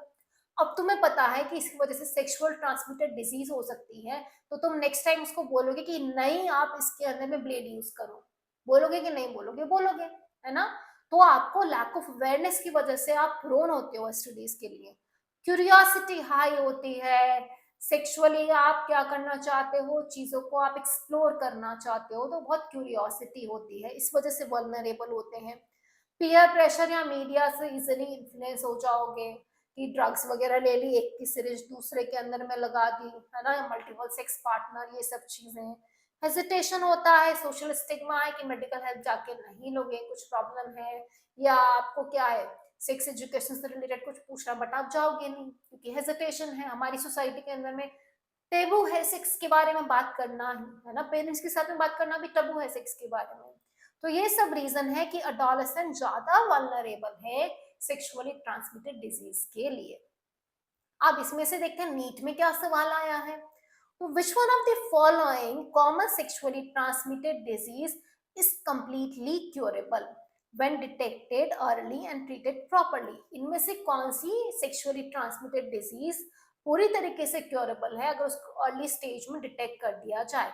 कौन सी? दो बताई मैंने, तीन के अलावा बाकी सब बताई थी, है ना। कौन कौन सी तीन ट्रीटेबल नहीं थी आपके पास में? HIV नहीं था, genital herpes and hepatitis B, ये तीनों ट्रीटेबल नहीं थी। तो गोनोरिया किसमें? ट्रीटेबल में आ गई। देखो एनसीईआरटी की लाइन में से बता देती हूँ, ये वाली लाइन पे ये सवाल है आपका नीट का, except for hepatitis B, genital herpes and HIV, बाकी सारी कंप्लीटली क्योरेबल है। तो इन तीनों के अलावा जो भी चौथा ऑप्शन है वो आपका सही आंसर है। तो आ गया हमारे पास में गोनोरिया। देखो बच्चों, एनसीईआरटी की लाइन पे से आपके नीट में 2023 का ही सवाल है ये। तो देखो, select the option including all sexually transmitted disease, ऐसा ऑप्शन सेलेक्ट करना है जिसमें सारी सेक्सुअली ट्रांसमिटेड डिजीज है। 2020 का क्वेश्चन है। एड्स, मलेरिया, फिलेरिया, नहीं ये तो नहीं है। कैंसर, एड्स, सिफिलिस, तो एड्स होता है, सिफिलिस भी है, बट कैंसर नहीं है। गोनोरिया, सिफिलिस, जेनाइटल हर्ब्स, ये है। Gonorrhoea, malaria, genital herpes, malaria तो प्लाज्मोडियम से होती है, सेक्सुअली ट्रांसमिटेड नहीं है, मॉस्किटो के बाइट करने से होती है। तो ऑप्शन हमारा सही कौन सा है? ऑप्शन सी हमारा सही आंसर है हमारे पास में। कौन से ऑप्शन में सारी सेक्सुअली ट्रांसमिटेड डिसीज है? तो correct answer will be option number C. यहाँ पे गलत लिखा है बच्चों, ये एक्सप्लेनेशन दिया है, बी का एक्सप्लेनेशन क्या है। नेक्स्ट है हमारे पास में 2017 में आया question, which of the following is not a sexually transmitted disease? इनमें से कौन सी सेक्सुअली ट्रांसमिटेड डिसीज नहीं है? ट्राइकोमोनियासिस थी, हमने पढ़ा प्रोटोजोन से होती है। सिफिलिस थी, बैक्टीरिया से होती है। एड्स वायरस से होती है। एनसेफेलाइटिस नहीं है हमारे पास में। तो करेक्ट आंसर होगा C, this is not a sexually transmitted disease. Which of the following virus is not transferred through semen of an infected male? मतलब आपसे पूछना चाह रहा है इनमें से कौन सी सीमेन के थ्रू ट्रांसफर नहीं होती है इन्फेक्टेड मेल के? ए है Ebola virus, B chikungunya virus, C hepatitis B, D HIV virus. तो चिकनगुनिया वायरस जो है मॉस्किटो के बाइट करने से होता है। तो करेक्ट आंसर है ऑप्शन नंबर बी हमारे पास में। अब STIs क्या है? मेजर थ्रेट है हेल्दी सोसाइटी के लिए। इनका अर्ली डिटेक्शन एंड क्योर को प्राइम कंसिडरेशन दिया जाना चाहिए रिप्रोडक्टिव हेल्थ केयर प्रोग्राम्स में, ताकि हम एक रिप्रोडक्टिव हेल्थी सोसाइटी बिल्ड कर पाए। सारे पर्सन वल्नरेबल इन्फेक्शन के लिए, ऐसा नहीं है कि मैं वल्नरेबल नहीं हूँ, तुम वल्नरेबल नहीं हो। वो ये है कि आप कितना अवेयर हो, है ना, कि आपको क्या करना है, ब्लड बैंक से ब्लड लाना है, वो टेस्टेड HIV के लिए नहीं है, किसी के रेजर नीडल यूज नहीं करने हैं, डिस्पोजेबल सिरिंज यूज करनी है ना। अभी कोविड के टाइम पे भी कई केसेस आए थे ना बच्चों कि एक पे सिरिंज, वो जो नर्स है, वो एक वीडियो आई थी अगर तुमने देखा हो कि एक ही सिरिंज सब पे लगाए जा रही है। तो वो क्या था, आप HIV को खतरे में डाल रहे हो लोगों को, है ना। अगर आप अवेयर थे तो आप मना कर देते कि ये क्या कर रही हो आप, ये सिरिंज मत लगाओ मुझे, है ना। तो आपकी अवेयरनेस पे कि आप अपने आप को बचा पाते हो। There is no reason to panic because prevention is possible. आप कैसे प्रिवेंट कर सकते हो अपने आप को कि अननोन पार्टनर के साथ में सेक्स अवॉइड करना है, मल्टीपल पार्टनर्स के साथ में सेक्स अवॉइड करना है ना। Always try to use condom, हमेशा क्वाइटस के टाइम पे, सेक्स के टाइम पे क्या करना है, कॉन्डम्स यूज करने हैं, क्योंकि कॉन्डम क्या करेंगे, बॉडी फ्लूइड को कांटेक्ट में नहीं आने देंगे, तो सेक्सुअली ट्रांसमिटेड डिसीज क्या होगी, पास नहीं होगी। किसी भी तरीके का डाउट है तो एक क्वालिफाइड डॉक्टर के पास में जाएं, अपने आप को डिटेक्ट कराएं, और अगर आपको डिजीज डिटेक्ट हो जाती है तो बिना डरे उसका पूरी तरीके से इलाज कराएं। तो ये यहाँ पे कंप्लीट होता है सेक्सुअली ट्रांसमिटेड डिजीजेस। अब हमारा टॉपिक आता है इनफर्टिलिटी। इनफर्टिलिटी का मतलब होता है कि जब दो लोग सेक्सुअली कोहैबिट कर रहे हैं बट स्टिल प्रेगनेंसी नहीं हो पाए, बच्चा नहीं हो पाए, उसको हम कहते हैं इनफर्टिलिटी। अब इसका रीजन क्या है, दो लोग सेक्सुअली एक्टिव हैं फिर भी फर्टिलाइजेशन क्यों नहीं हो रहा है। तो रीजन कुछ भी फिजिकल हो सकता है कि कुछ फिजिकल इशू है, किसी की फेलोपियन ट्यूब्स ब्लॉक हो सकती है, हो सकता है स्पर्म इतना मोटाइल नहीं हो, कॉन्जेनाइटल हो सकता है कि कोई जेनेटिक प्रॉब्लम है, हो सकता है कि किसी तरीके की कोई बीमारी है, ड्रग्स वगैरह की वजह से हो सकता है, दवाइयों की वजह से हो, इम्यूनोलॉजिकल रीजन हो सकता है, ठीक है, या साइकोलॉजिकल रीजन भी हो सकता है। तो ये सारे कॉजेस हो सकते हैं इनफर्टिलिटी के लिए, वेरियस रीजंस हैं कि कोई कपल इनफर्टाइल क्यों है।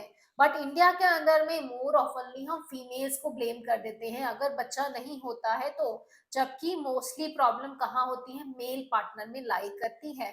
आजकल तो बहुत सारे इनफर्टिलिटी क्लिनिक्स हो गए हैं जो डायग्नोसिस के अंदर में मदद करते हैं, करेक्टिव ट्रीटमेंट प्रोवाइड करते हैं, चाहे कैसा भी डिसऑर्डर हो, इनेबल करते हैं ऐसे कपल्स को कि they can also have children. अब ये जो टेक्निक्स होती है जिसकी मदद से they are able to help infertile couples to have children is known as assisted reproductive technologies, ART। Assisted reproductive technology को हमने दो में डिवाइड करा है। जब आप गेमीट को यूज करते हैं तो उस केस में हम क्या कहते हैं, gamete intrafallopian transfer, intrauterine insemination या इंट्रासाइटोप्लाज्मिक स्पर्म इंजेक्शन। मतलब लैब में आप फर्टिलाइजेशन नहीं करा रहे हो बट आप गेमीट को ट्रांसफर कर रहे हो। तो उसके अंदर में हमारे पास में तीन केसेस हैं, gift, GIFT, IUI and ICSI। अब अगर आप लैब में फर्टिलाइजेशन करा के जाइगोट बना देते हो तो उसको हमने तीन में डिवाइड करा है, जो इसको हम पहली टेक्निक को कहते हैं इन विट्रो फर्टिलाइजेशन। फिर अब एम्ब्रियो को आप किस स्टेज में ट्रांसफर करते हो उस बेसिस पे हमारे पास में है जाइगोट इंट्राफेलोपियन ट्रांसफर। जब आप उस जाइगोट को फेलोपियन ट्यूब में ट्रांसफर कर सकते हो या फिर उसी जाइगोट को आप डायरेक्ट यूट्रस में ट्रांसफर कर सकते हो। ये सब हम बच्चों डिटेल में पढ़ने वाले हैं, तो इन टर्म्स को लेके डरने की कोई बात नहीं है आपको। अब हमारे पास में क्या क्या टाइप्स हैं असिस्टेड रिप्रोडक्टिव टेक्नोलॉजी के। तो हमारे पास में है in vitro fertilisation, intrauterine insemination, intrafallopian transfer and intracytoplasmic sperm injection. यहाँ पे देख सकते हो in vitro fertilisation, in vitro का मतलब होता है लैब में, मतलब आप टेस्ट ट्यूब में फर्टिलाइजेशन कर रहे हो। इंट्रायूटेराइन इंसेमिनेशन, बच्चों इंसेमिनेशन क्या था, जब स्पर्म का डिपोजिशन हो रहा था वजाइना में, तो जब आप यूट्रस में डायरेक्टली क्या कर रहे हो, स्पर्म ट्रांसफर कर रहे हो, that is intrauterine insemination. Intrafallopian transfer मतलब हम फेलोपियन ट्यूब में ट्रांसफर कर रहे हैं, चाहे भले वो जाइगोट का हुआ या गेमेट का हुआ। एंड इंट्रासाइटोप्लाज्मिक स्पर्म इंजेक्शन, यहाँ पे आप देख सकते हो डायरेक्टली एग के साइटोप्लाज्म में हम स्पर्म को इंजेक्ट कर दे रहे हैं। इन सब टेक्नोलॉजी को हम वन बाय वन पढ़ेंगे। सबसे पहले हमारे पास में आता है in vitro fertilisation, IVF technique. IVF में क्या होता है, बॉडी के बाहर सेम कंडीशन प्रोवाइड की जाती है एंड फर्टिलाइजेशन प्रोसेस कराया जाता है। हाँ, एक टाइम पे शायद ये इम्पॉसिबल चीज थी बट आज ये पॉसिबल है कि फर्टिलाइजेशन लैब में किया जा सकता है, और फर्टिलाइजेशन कराने के बाद में जो एम्ब्रियो बनता है इसको ट्रांसफर किया जाता है। इसको हम popularly test tube baby programme कहते हैं। टेस्ट ट्यूब बेबी प्रोग्राम में क्या है, वाइफ या डोनर फीमेल से ओवा लिया जाता है, हस्बैंड या डोनर मेल से स्पर्म लिए जाएंगे, दोनों को कलेक्ट किया जाएगा एंड जाइगोट बनाया जाता है लैबोरेटरी कंडीशन के अंदर में सिमुलेट करके। अभी जो जाइगोट या अर्ली एम्ब्रियोज होते हैं, अगर ये 8 ब्लास्टोमियर तक होंगे तो हम इसको ट्रांसफर करते हैं फेलोपियन ट्यूब के अंदर में। अप टू 8 ब्लास्टोमियर को ट्रांसफर किया जाता है फेलोपियन ट्यूब में। इस टेक्निक को हम कहेंगे जाइगोट इंट्रा फेलोपियन ट्रांसफर। नाम से पता चल रहा है कि जाइगोट को आपने ट्रांसफर किया है फेलोपियन ट्यूब के अंदर में, ZIFT, अप टू 8 ब्लास्टोमियर वाले। अगर 8 ब्लास्टोमियर से ज्यादा होंगे तो उसको ट्रांसफर किया जाता है यूट्रस के अंदर में। इसको हम कहते हैं इंट्रा यूटेराइन ट्रांसफर, और वहां पे इसका फर्दर डेवलपमेंट होता है। In vivo fertilisation, in vivo का मतलब होता है बच्चों बॉडी के अंदर में, ठीक है। इन वीवो फर्टिलाइजेशन के बाद में भी जो एम्ब्रियो होते हैं उनको भी यूज किया जा सकता है इस ट्रांसफर के अंदर में, हम दोनों को यूज कर सकते हैं, ठीक है। तो यहाँ पे क्या था, इन विट्रो फर्टिलाइजेशन के अंदर में सबसे पहले क्या किया गया, ओवरी को सिमुलेट किया जाता है, फीमेल्स को इंजेक्शन दिए जाते हैं जो वो अपने टमी के ऊपर में लगाती है। तो इससे ओवरी स्टिमुलेट हो जाती है, एक से ज्यादा ओवा प्रोड्यूस करेगी अपनी साइकिल के अंदर में, ठीक है। तो एग फिर क्या किए जा रहे हैं, इधर से एग पिकअप किए जा रहे हैं, एग पिकअप किए, इधर से स्पर्म को प्रिपेयर किया जा रहा है, इसको क्या किया जा रहा है, पूरी तरीके से प्योरीफाई वगैरह करके प्रिपेयर किया जा रहा है, उसकी मोटिलिटी बढ़ाई जा रही है। फिर दोनों का क्या किया गया, फर्टिलाइजेशन किया गया, दोनों को एक साथ एक पेट्री प्लेट के अंदर में डाला, दोनों का फर्टिलाइजेशन होगा। जो जाइगोट बने उनको पिकअप करके क्या किया गया, एक कैन्यूला की मदद से ट्रांसफर कर दिया गया। अब इसको मैं आपको एक वीडियो की फॉर्म में दिखाती हूँ। देखो बच्चों, यहाँ क्या हो रहा है, फीमेल इंजेक्शन लगा रही है हॉर्मोन्स का, उसकी वजह से ओवरी में क्या होगा, स्टिमुलेशन होगा, और जो ओवरी एक साइकिल में एक ही ओवा प्रोड्यूस कर रही थी वो मल्टीपल एग्स क्या करेगी, प्रोड्यूस करेगी। फिर डॉक्टर क्या करता है, कैन्यूला की मदद से इन ओवा को एक्सट्रैक्ट करेगा ओवरी के अंदर से। तो ओवा का क्या होगा, एग का क्या किया जाता है, एक्सट्रैक्शन हो रहा है, जैसा कि आप यहाँ पे देख सकते हो कि ये ओवा क्या कर लिया गया, एक्सट्रैक्ट कर लिया गया।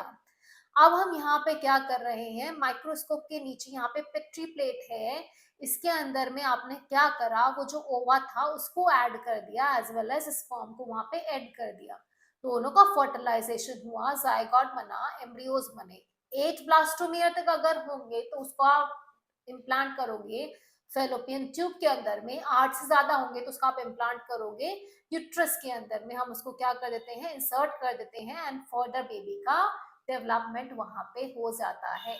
तो समझ आया कितना आसान था IVF, इन विट्रो फर्टिलाइजेशन।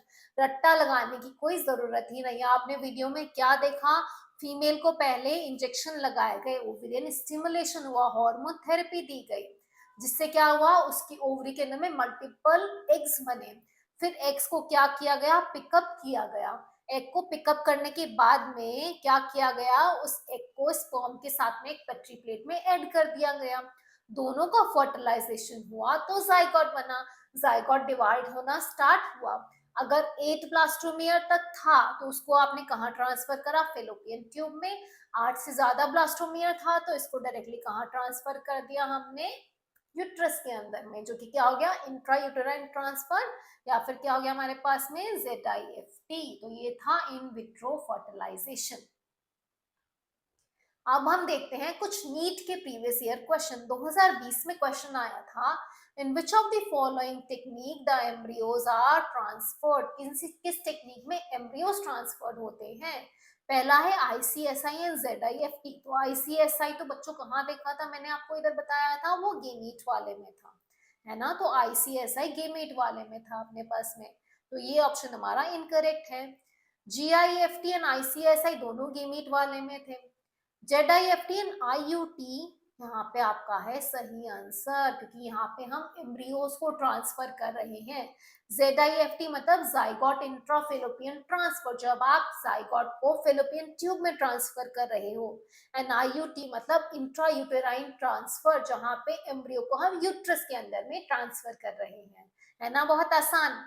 नेक्स्ट क्वेश्चन है, embryos with more than 16 blastomeres formed via IVF is transferred into 16 से ज्यादा अगर ब्लास्टोमियर है तो कहाँ ट्रांसफर करोगे? आपको पता है यूट्रस के अंदर में ट्रांसफर किया जाएगा।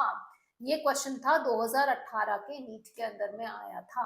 ठीक है, चलो नेक्स्ट टेक्निक है GIFT, गेमीट इंट्राफिलोपियन ट्रांसफर।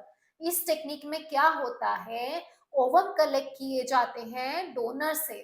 ठीक है, और जो transfer of ovum collected from a donor into fallopian tube, एक डोनर से जो ओवम कलेक्ट किए गए वो फेलोपियन ट्यूब में ट्रांसफर किए गए दूसरी फीमेल की, वो फीमेल जो वो गेमीट को प्रोड्यूस नहीं कर सकती है, जैसे कि सरोगेट मदर हो गया। ठीक है, तो उसके अंदर में कोई विमेन है, वो क्या कर सकती है, उसकी फेलोपियन ट्यूब्स वगैरह ब्लॉक है, वो कंसीव नहीं कर सकती है या कुछ भी इशू है, तो अब उस फीमेल को किस तरीके से, ठीक है, असिस्टेड रिप्रोडक्टिव टेक्नोलॉजी की मदद से चाइल्ड कंसीव करवाया जाए, तो उसके लिए क्या किया जाएगा, उस फीमेल की बॉडी से ओवा कलेक्ट किए गए, दूसरी जो सरोगेट मदर थी उसकी फेलोपियन ट्यूब में वो ओवा ट्रांसफर किए गए। ठीक है, उसके पार्टनर से स्पर्म कलेक्ट किए गए, वो भी ट्रांसफर किए गए, और वहां पे क्या होगा, फर्टिलाइजेशन होगा एंड फर्दर डेवलपमेंट होता है।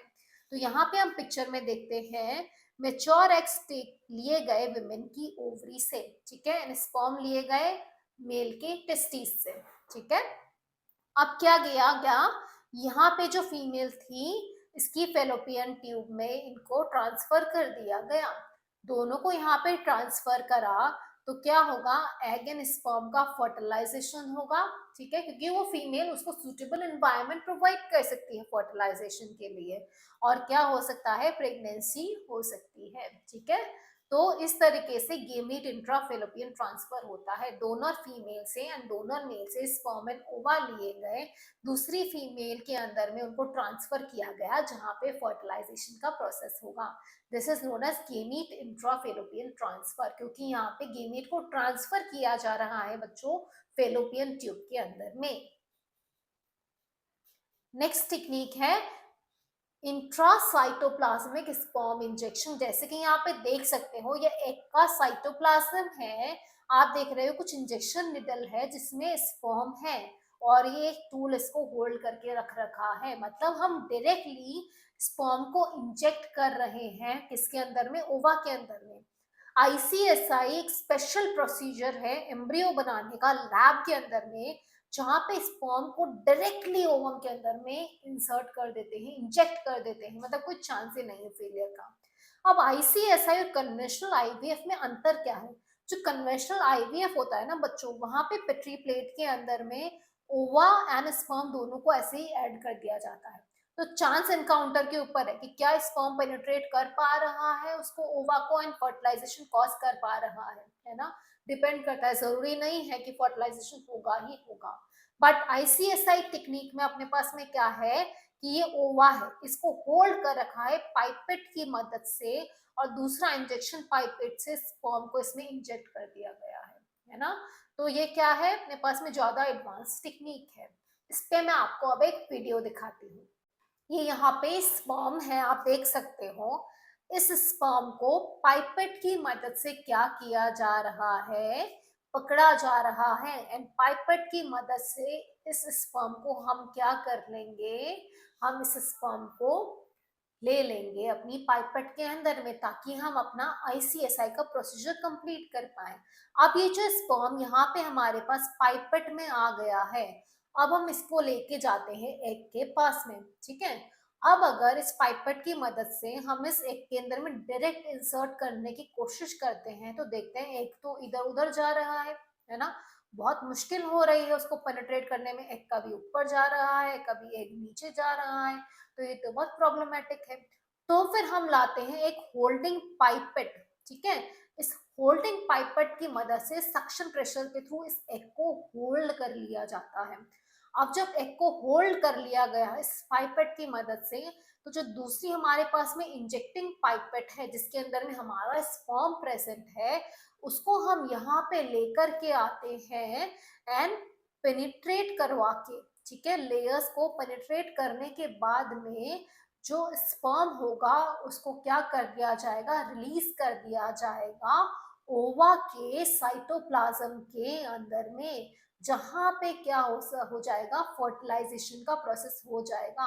तो यहाँ पे देखो ओवा के साइटोप्लाज्म में पाइपेट आ चुका है। अब ये जो स्पर्म है हमारे पास में इधर, इस स्पर्म को हम इंजेक्ट कर देंगे, रिलीज कर देंगे ओवा के साइटोप्लाज्म के अंदर में। तो इसको इसमें हमने कहा इंट्रासाइटोप्लाज्मिक स्पर्म इंजेक्शन। समझ आया बच्चों? होल्डिंग पाइपेट की भी यहाँ पे इसलिए रिक्वायरमेंट है क्योंकि होल्डिंग पाइपेट नहीं होगा तो एग कभी तो ऊपर जा रहा है, कभी नीचे जा रहा है, तो आप किस तरीके से उसको आप ट्रांसफर करोगे स्पर्म को? तो इसलिए होल्डिंग पाइपेट की मदद से इसको होल्ड करके इंजेक्शन पाइपेट से हम स्पर्म को साइटोप्लाज्म में रिलीज कर देते हैं। This is intracytoplasmic sperm injection. Now next technique is artificial insemination. बच्चों इंसेमिनेशन क्या था? इंसेमिनेशन वो प्रोसेस था जब स्पर्म को डिपॉजिट किया जा रहा था फीमेल के वजाइना के अंदर में। अब जब हम आर्टिफिशियली जो स्पर्म है उनको इंजेक्ट कर रहे हैं तो उसको हमने कहा artificial insemination.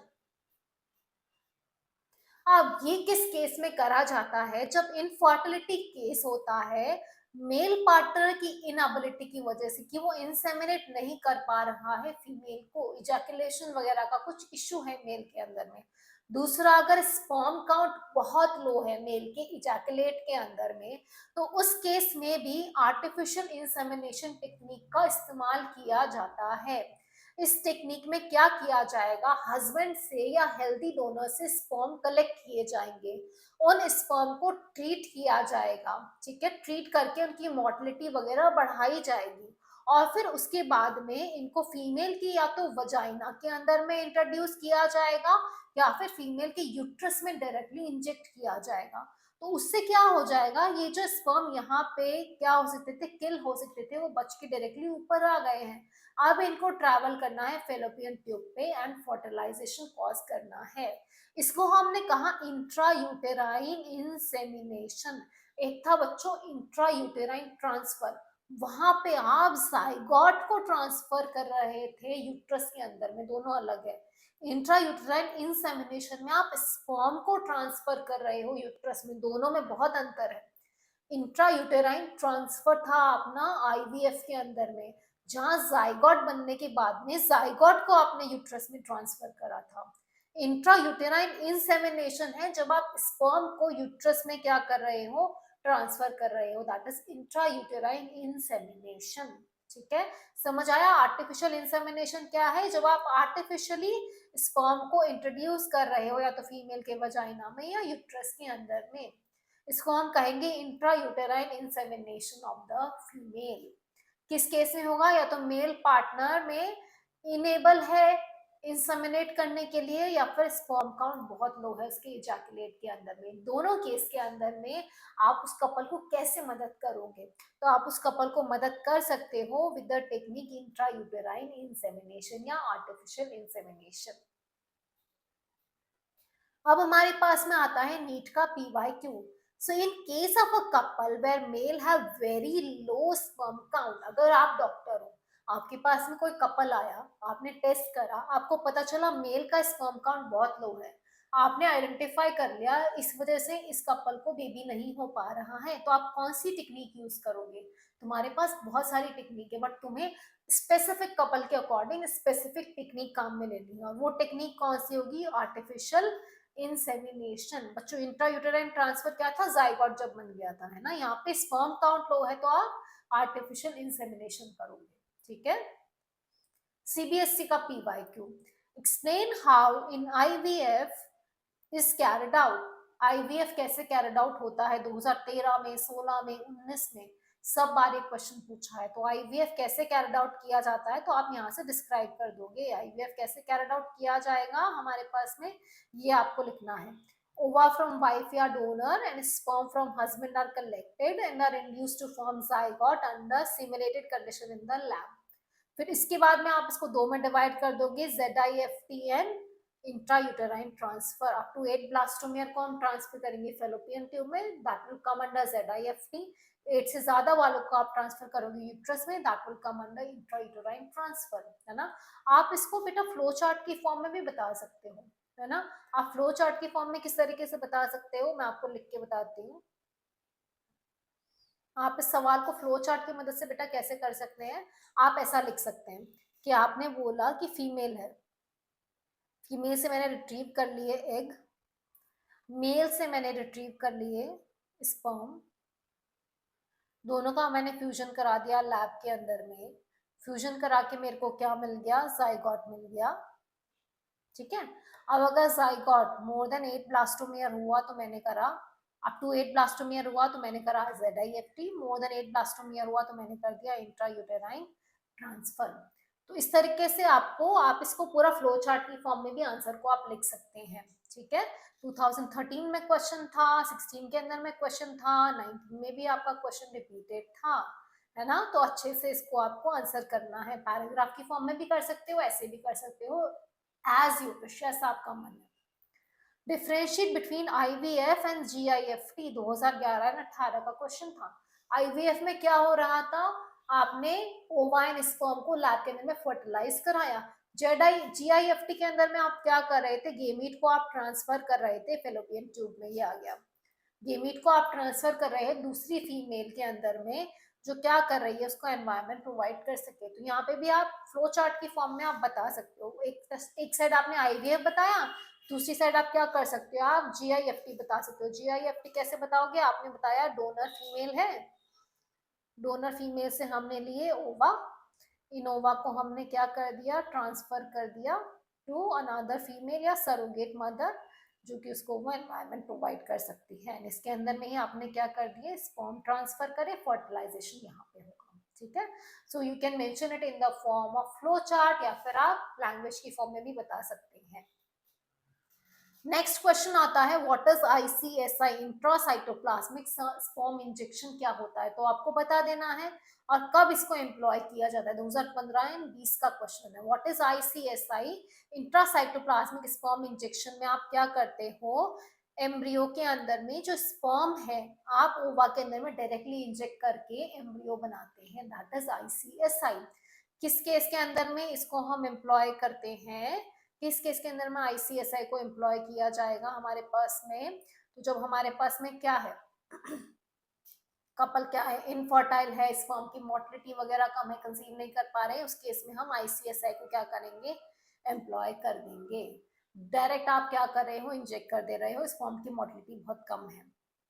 What is ZIFT, zygote intrafallopian transfer? How does it helps in infertile couple? तो आप बता दोगे zygote intrafallopian transfer में क्या होता है, पहले आप IVF वाला डिस्क्राइब करेंगे कि हमने क्या करा, ओवा लिया, स्पर्म लिया, दोनों को फर्टिलाइज कराया, जब हमारे पास में जाइगोट होता है up to 8 blastomere, that embryo is transferred into fallopian tube, and how does it help in infertile couple, ये तो बहुत आसान है, it helps infertile couple in conceiving the baby. Mention 2 reason for infertility in humans, physical, psychological, congenital, कोई भी बता सकते हो। Name the techniques that can assist such couple, कौन सी टेक्निक है, असिस्टेड रिप्रोडक्टिव टेक्नोलॉजीज इनको हम कहते हैं, वो टेक्निक्स जिनकी मदद से कोई इनफर्टाइल कपल क्या कर सकता है, प्रेग्नेंट हो सकता है, कंसीव कर सकता है ना। बहुत आसान सवाल है यहाँ पे आपके पास में जो रिपीट हो रहे हैं।